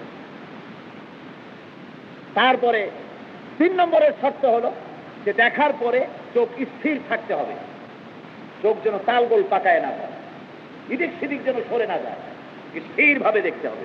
এটা হলো দেখার জন্য তিনটি শর্ত। আল্লাহ রাব্বুল আলামিন বলেন আমার নবী তিনি যে দেখেছিলেন সেই দেখা সম্পর্কে, সেটা কি? আল্লাহ রাব্বুল আলামিন বলেন মা কাযাবাল ফুআদু মা রাআ, আমার নবী যা দেখেছেন, যা কিছু তিনি দেখলেন তা দিল থেকে মিথ্যা প্রমাণিত হলো না। তার মানে চোখে যা দেখলো মনে তা সত্য প্রমাণ হয়ে গেল। জোরে বলেন সুবহানাল্লাহ। চোখ দিয়ে যা দেখলেন মন থেকে তাই কবুল হলো, যা দেখেছি ঠিকই দেখেছি, মন থেকে তা মিথ্যা প্রমাণিত হলো। আল্লাহ রাব্বুল আলামিন আরো বলেন সূরা আন-নাজমের মধ্যে মা যাগাল বাসারু ওয়া মা তাগা, দৃষ্টি, রাসূলের দৃষ্টি না ঝলসে গেছে, না তার দৃষ্টি শক্তি সীমা অতিক্রম করেছে। যা দেখেছেন তিনি ঠিকই দেখেছেন। আর সে আজিমে পৌঁছে গেছেন। যাওয়ার সময় মনে মনে চিন্তা করছেন আল্লাহর নবী যে যাচ্ছি তো বন্ধুর বাড়ি, যা গেলে পরে বন্ধুর বাড়ি তো কিছু নিয়ে যেতে হয়। আল্লাহ যদি জিজ্ঞেস করেন বন্ধু কি আনলে, কি নিয়ে এসছো, কি জবাব দিল? মনের ভেতরে এই চিন্তা। আর আল্লাহ রাব্বুল আলামিন আরশে আজিমে যাওয়ার পরে তিনি প্রশ্ন করলেন বন্ধু হাবিব আমার জন্য কি এনেছো? আল্লাহর হাবিব আল্লাহ রাব্বুল আলামিন হুজুর বলেন কও, এইটা আমি বলবো না? আল্লাহ আমাকে আরো খবর করালেন, এত বড় খোঁজ খবর আমি জাতিকে দিব না? হুজুর গেলেন কাবা শরীফ। কাবা শরীফের সামনে আবু জাহেল অন্যান্য লোকেরা বসা সকালবেলা।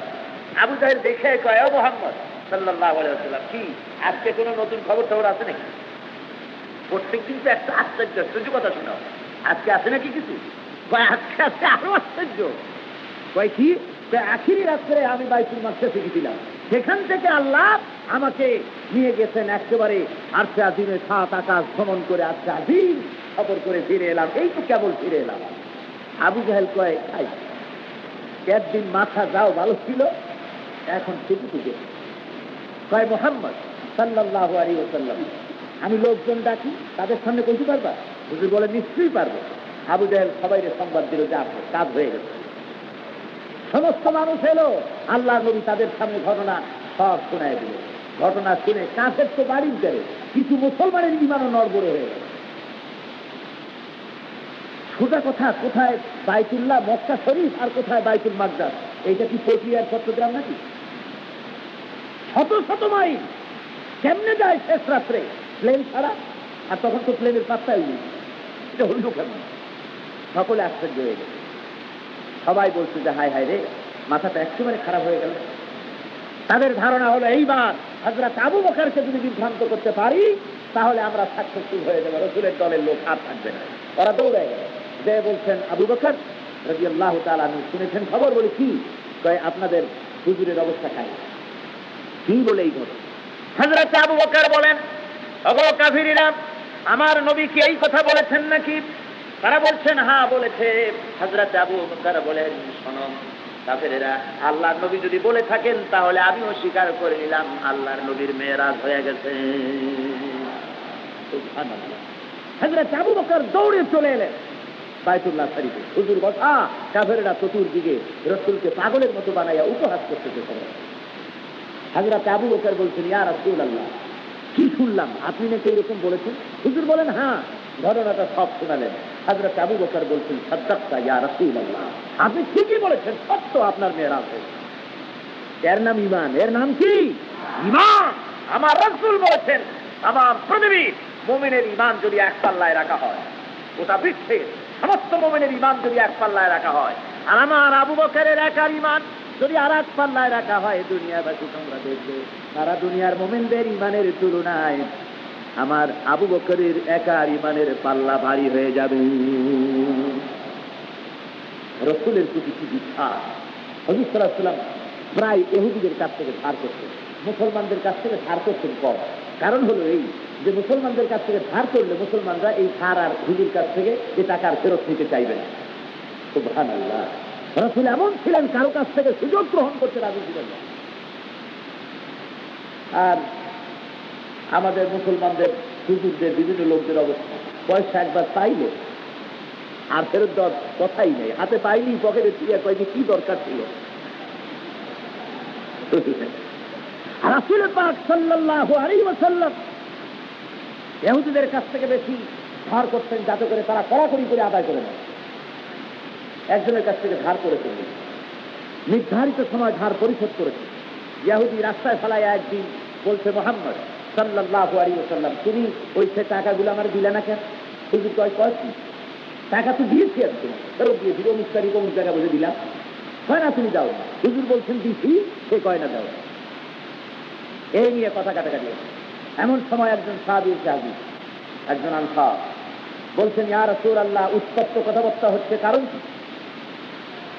হুজুর বলছেন, এই লোকটার কাছ থেকে আমি ধার নিয়েছিলাম, যখন ধার নেই তখনও কোনো সাক্ষী ছিল না। নির্ধারিত তারিখে ধার পরিশোধ করেছি, তখনও কোনো সাক্ষী ছিল না। আমি ধার পরিশোধ করে দিয়েছি, কিন্তু লোকটা এখন বলতেছে আমি নাকি তার ধার শোধ করি নেই, সে এখন আমার কাছে টাকা চাচ্ছে। সাহাবী বলেন, ইয়া রাসূলুল্লাহ, কেউ সাক্ষী কেন নাই? আপনি বলছেন কেউ সাক্ষী নাই, কিন্তু আমি তো সাক্ষী। আমি জানি আপনি ওই লোকটার থেকে টাকাও নিয়েছিলেন এবং টাকা নির্ধারিত তারিখে আপনি টাকাও ফেরত দিয়েছেন, আমি নিজে সাক্ষী। হুজুর বলেন, তা কেমন করে হয়? তুমি তো দেখো নাই, তুমি তো ছিলে না। হুজুর বলেন, আমার হযরত সাহাবী বলেন, ইয়া রাসূলুল্লাহ, আমার টাকা আপনার ফেরত দেওয়ার সময় থাকার কোনো দরকার নাই, এমনি সাক্ষী হয়ে গেলাম। যেহেতু আল্লাহ দেখি নাই, মা বাপের ধর্ম, বাপ দাদার ধর্ম, 14 গোষ্ঠীর ধর্মকে বরবাদ করে দিয়ে আপনার কথা মতো আল্লাহ না দেখে আল্লাহরে বিশ্বাস করছি, দোজক না দেখে দোজককে বিশ্বাস করেছি, আপনার কথা মতো বেহেশত বিশ্বাস করলাম, আপনার কথা মতো কবর আযাব বিশ্বাস করেছি, আপনার কথা মতো হাসর নাসর সিরাত মিজান বিশ্বাস করেছি। এত বড় বড় কথা যদি বিশ্বাস করা যায় না দেখা, তাহলে সামান্য কথা, টাকার কথা কেন বিশ্বাস করা যাবে না? ভাইরা মা, ইহুদি সঙ্গে সঙ্গে ঘোষণা করল, বেশক দুনিয়ার কোন নেতার প্রতি এই বিশ্বাস সাধারণ নেতার প্রতি তার অনুসারীদের হতে পারে না। বেশক এটা নবুয়ত, কোন সন্দেহ নাই। আমি পড়ে দিলাম, লা ইলাহা ইল্লাল্লাহু মুহাম্মাদুর রাসূলুল্লাহ।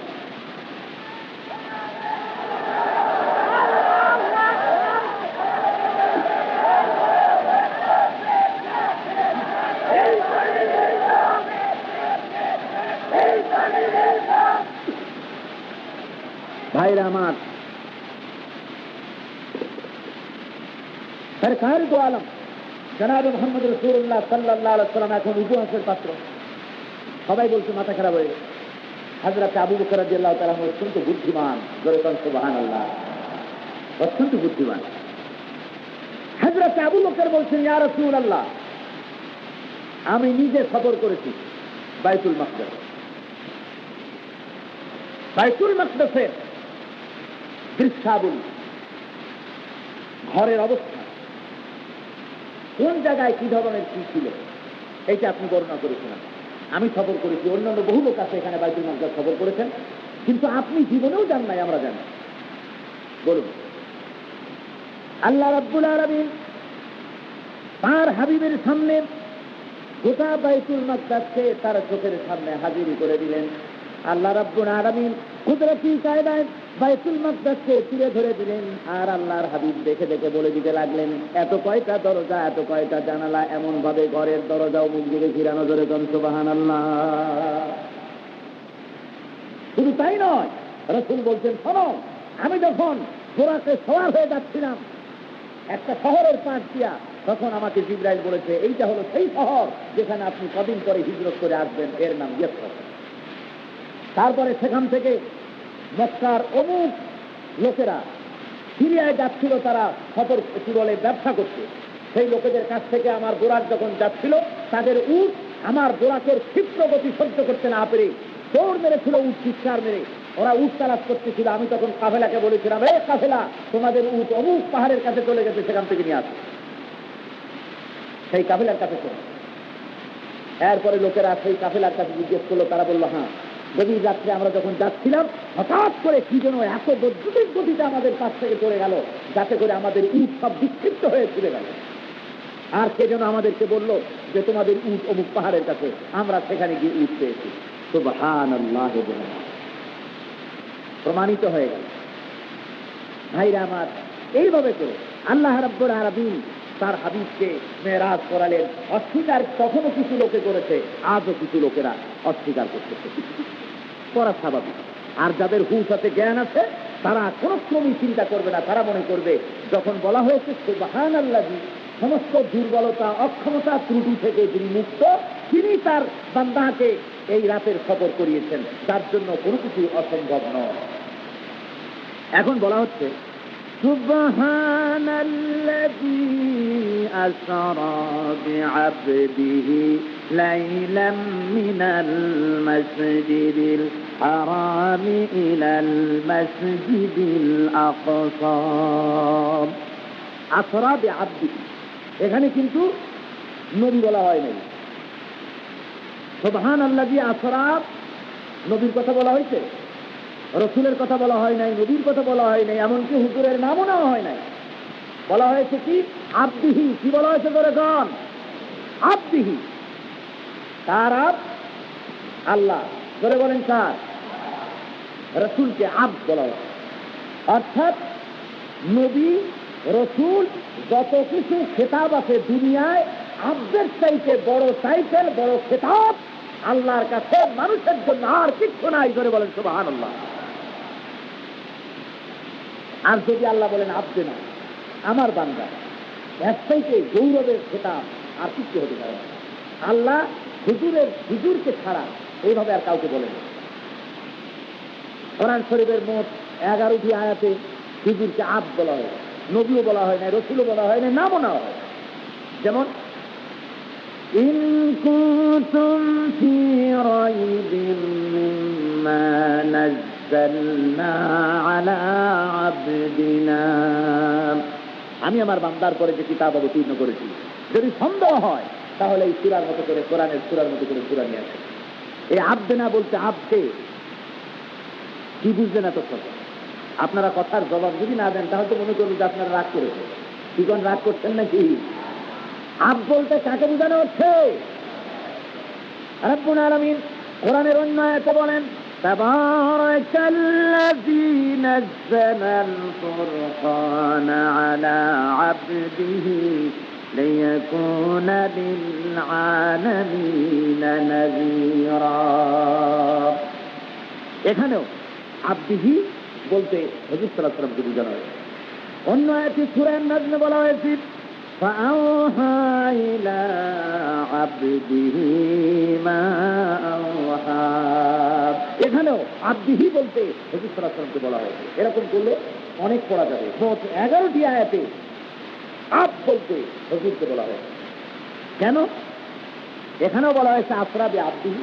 আব কেন বলা হলো? এই জন্য বলা হয়েছে যে আল্লাহ রাব্বুল আলামিন তার উলুহিয়ত, তার রুবুবিয়তের মাকামে, আল্লাহর যে পজিশন, আল্লাহ পজিশন, উলুহিয়াতের পজিশন, রুবুবিয়তের পজিশন, এই পজিশনে আল্লাহ হলেন লা শরীক। আল্লাহ কি করে কন? আরো জোরে বলেন কি? আল্লাহ রাব্বুল আলামিন বুঝাতে চান, ও দুনিয়ার মানুষ শুনে নাও, আমি যেমন আমার উলুহিয়াত আর রুবুবিয়তের মাকামে আমি যেমন লা শরীক, আমার যেমন কোনো অংশীদার নাই, ঠিক তেমনি ভাবে আব্দিয়তের মাকামে, বান্দা হওয়ার মাকামে আমার নবীর মতো, আমার মুহাম্মদ সাল্লাল্লাহু আলাইহি ওয়াসাল্লামের মতো বান্দা আবার আকাশের নিচে জমিনের উপরে নাই। তিনি আব্দিয়াতের মাকামে লা শরীক। জোরে বলেন সুবহানাল্লাহ। তার মতো বান্দা আমার আকাশেও নাই, জমিনেও নাই। জোরে বলেন আরেকবার সুবহানাল্লাহ। সেই নবী, তাকে আমি ভ্রমণ করালাম, আর এরপরে মসজিদে আকসায় নিয়ে গেলাম। সেই মসজিদে আকসা বারাকনা হাওলাহু, যার চতুর্পার্শ্বকে আমি বরকতপূর্ণ করেছি। এই বরকতপূর্ণ দুই রকম হতে পারে, একটা জাগতিক পার্থিব আর একটা ধর্মীয়। ধর্মীয় দিক থেকে বরকতপূর্ণ করেছি, তার মানে হলো দুনিয়ার সমস্ত পয়গম্বর এই এলাকায় এসেছে, তাদের কবর এখানে, তাদের মসজিদ সমূহ এখানে, এটা হলো ধর্মীয়। আর জাগতিকভাবে বরকতপূর্ণ করেছি, তার মানে হলো, তার অর্থ হলো টাকা পয়সা, সোনা, হীরকখণ্ড, তারপরে বাগ বাগিচা, শস্য শ্যামলিমা, বিভিন্ন রকমের বহুত কিছু বেঁচে থাকার জন্য সামগ্রী এই এলাকায় আমি দান করেছি। এই এলাকা বরকতপূর্ণ করেছি। আমি আমার হাবিবকে আমার নিজের দরবারে ডেকে নিলাম, লিনুরিয়াহু মিন আয়াতিনা, যাতে করে আমি আমার নিদর্শনাবলী আমার হাবিবকে যেন পর্যবেক্ষণ করাতে পারি। ইন্নাহু হুয়াস সামিউল আলিম, নিঃসন্দেহে আমি আমি সব কিছু জানি এবং শুনি। জোরে কর সুবহানাল্লাহ। একটু দরুদ শরীফ পড়েন। সালাতুল্লাহ রাসূলুল্লাহ আলাইকুম, সালামুল্লাহ হাবিবাল্লাহ আলাইকুম, সালাতুল্লাহ।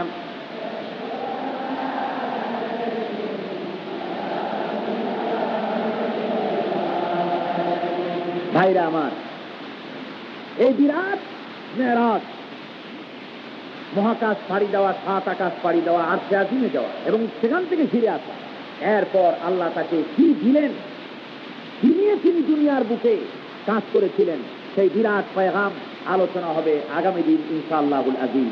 আজকে হুজুরের শানে আসুন সালাত ও সালাম পেশ করি। ইয়া নবী সালাম আলাইকা, ইয়া রাসূল সালাম।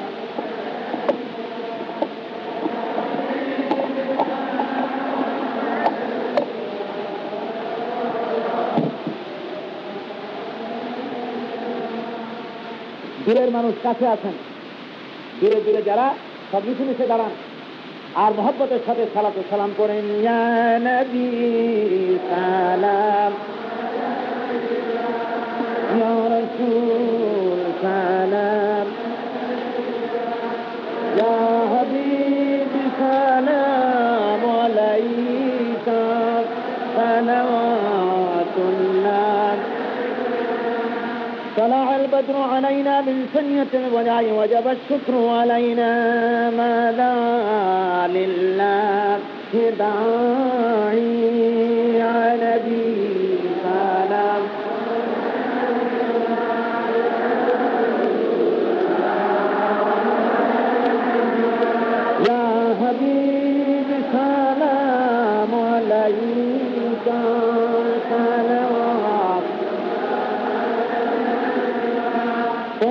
القدر علينا من سنية الوداع وجب الشكر علينا ما دعا لله داعي يا نبي سلام يا رسول سلام يا حبيب سلام عليك صلوات الله নবী না হয়ে দুনিয়ার না হয়ে ফেরেশতা খোদার রসুল মাত্র তোমার সরতরে শকর লাখো বার ইয়া নবী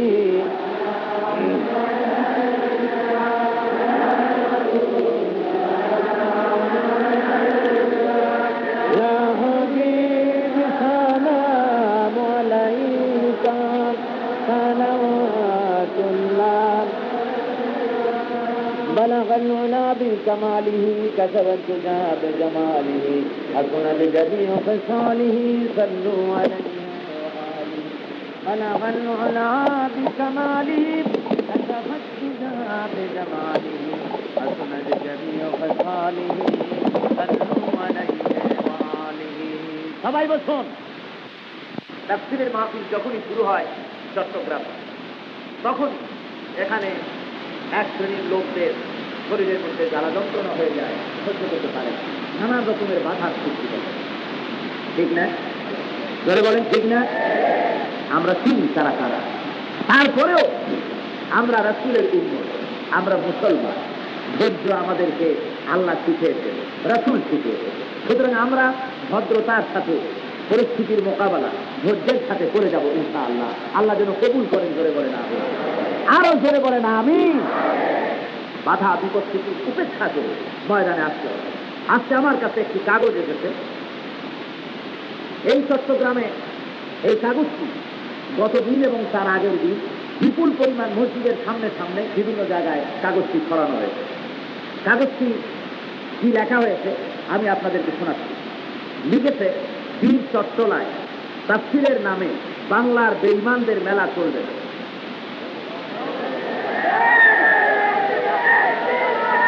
থামুন থামুন, আগে শুনে নেন, আগে শুনে নেন। আমি জিজ্ঞেস করি, হেডিং এর উপরই আলোচনা করি, তাফসীরের নামে বাংলার বেঈমানরা এখানে একত্রিত হয়েছে নাকি? আমি জিজ্ঞাসা করি, আপনারা কি বেঈমান?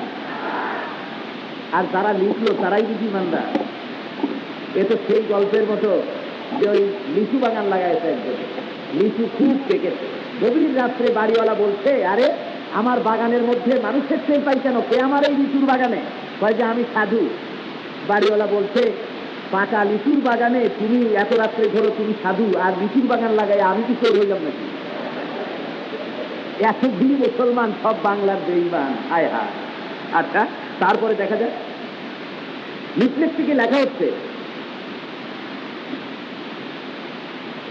মুক্তিযোদ্ধা ইউনিট, হাব ইউনিট, বন্দর, নগর ও মহানগরীর সমস্ত কমান্ডার ইউনিট কর্মীদের নির্দেশ দেওয়া হচ্ছে, বুদ্ধিজীবী হত্যার নীলনকশা প্রণেতা আলবদরের কুখ্যাত গোলাম আজমের দোসর, কুখ্যাত খমেনির ডলারম্যান, স্বাধীনতা বিরোধী জামাত ইসলামীর প্রবক্তা দেলাওয়ার হোসাইন সাইদিকে বীর চট্টলার সংগ্রামী জনতা তাফসীরের নামে কুচক্রী রাজনৈতিক মেলা বসাইতে দিবে না। সবার উপর নির্দেশ রইল, বঙ্গবন্ধু শেখ মুজিবের ভাষায়, যার যা আছে তা নিয়ে ছাপাইয়া পড়ো, শত্রুর মোকাবেলা করো এবং নিশ্চিহ্ন করে দাও।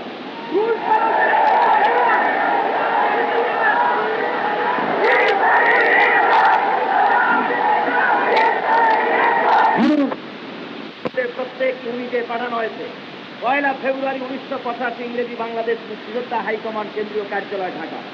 নিচে লিখেছে বিশেষ দ্রষ্টব্য, চট্টগ্রামের পীর মৌলানাদের অনুরোধ করা হচ্ছে যেন এ দুষ্ট চক্রের সাথে সম্পর্ক ছিন্ন করা হয়, নচেত অসুবিধা হলে আমরা দায়ী থাকবো না।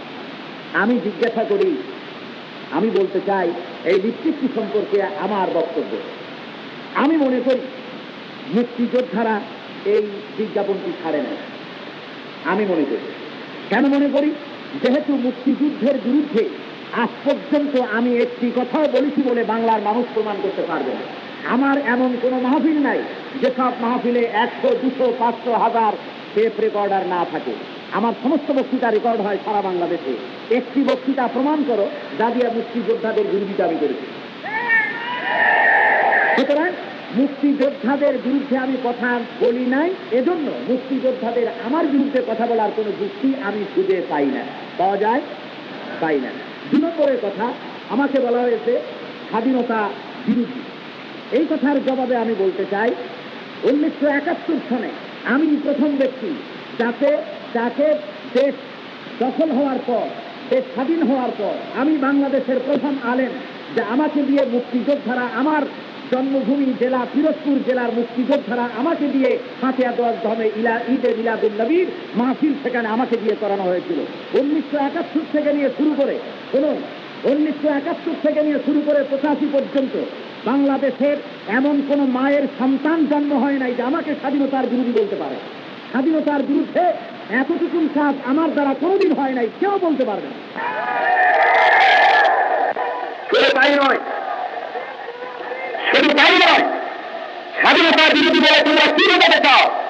বরং বাংলাদেশে লক্ষ লক্ষ জনতার সামনে জীবনের ঝুঁকি নিয়ে দেশের স্বাধীনতার সার্বভৌমত্বের জন্য আমি জীবনের বাজি রেখে কথা বলি। ভারতের যারা এই বাংলাদেশের বুকে ফারাক্কার বাদ, তারপরে বিভিন্ন জায়গা দখল করা, এরপরে বাংলাদেশের সীমান্ত এলাকায় পর্যবেক্ষণ টাওয়ার তৈরি করা ইত্যাদির ব্যাপারে জোরালো ভাষায় বক্তব্য রেখেছি আমি আমার মাহফিলে, তাফসীরের মাহফিলে, জনগণ তার সাক্ষী, ঠিক না? সুতরাং দেশদ্রোহিতার প্রমাণ তোমরা কোথায় পেলে? দেশপ্রেমিকতার প্রমাণ পাবে বাংলাদেশের সর্বত্র, সব জায়গায় দেশপ্রেমিকতার জন্য, বাংলাদেশের জন্য আমি কথা বলে থাকি। সুতরাং আমার বিরুদ্ধে স্বাধীনতা বিরোধী এই শব্দ বসানো এর চাইতে ধৃষ্টতার বেয়াদবি কিছুই হতে পারে না। 1 2 নম্বরে, স্বাধীনতা বাংলাদেশের জন্য, বাংলাদেশের জন্য স্বাধীনতা যারা চায়, আমরাও স্বাধীনতার সপক্ষে। ইসলাম আমরা চাই দেশের স্বাধীনতা সার্বভৌমত্ব যাতে টিকে থাকতে পারে, সেজন্য আমরা সবসময় আল্লাহর কাছে দোয়া করি। কে বলেন ঠিক না? বলে বলেন ঠিক না? সুতরাং আমি মনে করি আমি যাদের বিরুদ্ধে কথা বলি, আপনার কথা আমি পরে শুনব, আপনারা শুনুন, আমি যাদের বিরুদ্ধে কথা বলি কাগজ তারা ছেপেছে, কাগজ মুক্তিযোদ্ধারা ছাপেনি। তাহলে আমি তো শুধু বাংলাদেশের চট্টগ্রামে বক্তৃতা করি না, আমি বক্তৃতা করি ঢাকার রাজধানীতে বক্তৃতা করি। সারা বাংলাদেশের এমন কোন জেলা নাই, সাব ডিভিশন নাই, থানা নাই যেখানে আমি বক্তৃতা করি না। সারা বাংলাদেশের সর্বত্র বক্তৃতা করি। আমার মাহফিলের অগণিত ভলেন্টিয়ার মুক্তিযোদ্ধাদের সদস্যরা থাকে, তোমরা শুধু এখানকার লোকই আমার ভলেন্টিয়ার থাকো না। সুতরাং আমি বলতে চাই, যারা এই নির্দেশ ছেড়েছে তারা মুক্তিযোদ্ধা নয়। নিঃসন্দেহে আমি বক্তৃতা করি কমিউনিস্টদের বিরুদ্ধে। কমিউনিস্টরাই মুক্তিযোদ্ধাদের ভাব মুক্তি শূন্য করার জন্য এবং মুক্তিযোদ্ধা একটা ফিলিংস ক্রিয়েট করার জন্য এই নির্দেশ ছেড়েছে। বলুন ঠিক কিনা?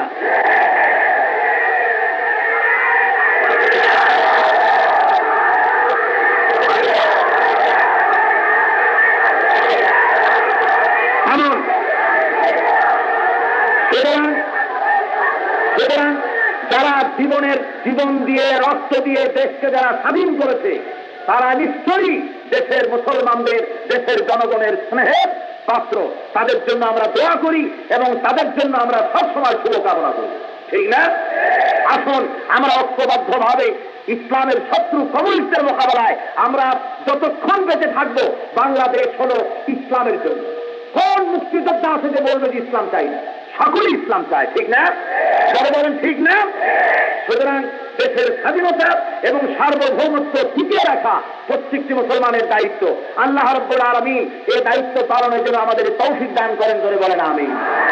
আরো জোরে বলেন আমিন। মুক্তিযোদ্ধা উনি বলতেছেন যে আমরা ছাপাইনি, উনি বলতে চান না। আমি সেটা ঘোষণাই করেছি।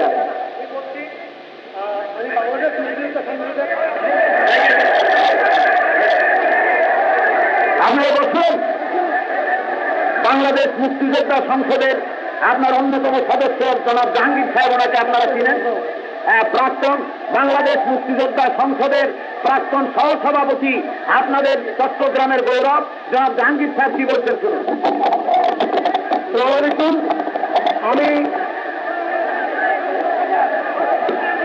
আসসালামু আলাইকুম। আমি বাংলাদেশ মুক্তিযোদ্ধা সংসদের ভিত্তিক সহসভাপতি, ফাউন্ডার ভাইস প্রেসিডেন্ট প্রেসিডেন্টের লেভেল লিডারের একজন ছিলাম তদানীন্তন সময়। এখনো যারা মুক্তিযুদ্ধ আছে এ আমারই ভাই, আমি এদেরকে চিনি, আমার সাথে সম্পর্ক আছে। আমরা এখানে আসি তফসির মাহফিল শোনার জন্য, কোকিল কন্টি সাইদি সাহেবের গালা শোনার জন্য, উনি কোরআনের যে বিশ্লেষণ করেন তা বুঝবার জন্য এখানে আসি, শুনবার জন্য আসি। কোনো পার্টি বা পক্ষে আসি না এখানে। দেশের সমাজ কল্যাণ পরিষদ করেছেন, ওনাকে আমরা পরিচয় করি শামসুদ্দিন সাহেবকে, এই জন্য ওনার দাওয়াতে এখানে আমরা আসি শুনবার জন্য। আমাদের নিজস্ব একটা প্ল্যাটফর্ম আছে, কিন্তু এইটা নয়। আমার মনে হচ্ছে যারা এখানে লিখেছে, কাগজটা করেছে, আমি তাদের প্রতি অনুরোধ করবো দয়া করে আমাদের মুক্তিযোদ্ধাদের সাথে কেউ সাথে যেন বিরোধ ভাজন হয় আমাদের মুক্তিযোদ্ধাদের প্রতি, এই ধরনের কাজ থেকে আপনারা বিরত থাকেন। আপনারা মুক্তিযোদ্ধাদের সাথে মুক্তিযোদ্ধার নাম নিয়ে বা কোনো পার্টির সাথে আমাদের কোনো ক্লাস করাবেন না। আমরা দয়া করে স্পষ্টভাবে আপনাদের বলতে চাই, আপনাদের কাছে অনুরোধ, আমাদের সাথে আমরা কোরআন শুনতে চাই, আমরা মুসলমানের ছেলে, ইমান নিয়ে মরতে চাই, কোরআন শুনতে চাই। মুক্তিযুদ্ধ হয়েছে বলে রাশিয়া বা অন্য কোনোখানে বা বন্দুক নিয়ে ধরতে চাই না, স্পষ্ট ভাষা বলছি। আমরা চাই যে আমার ইমান নিয়ে আমরা মরবো, এই জন্য আমরা আপনাদের ভুল ধারণা থাকা উচিত নয়। ধন্যবাদ। আসসালামু আলাইকুম।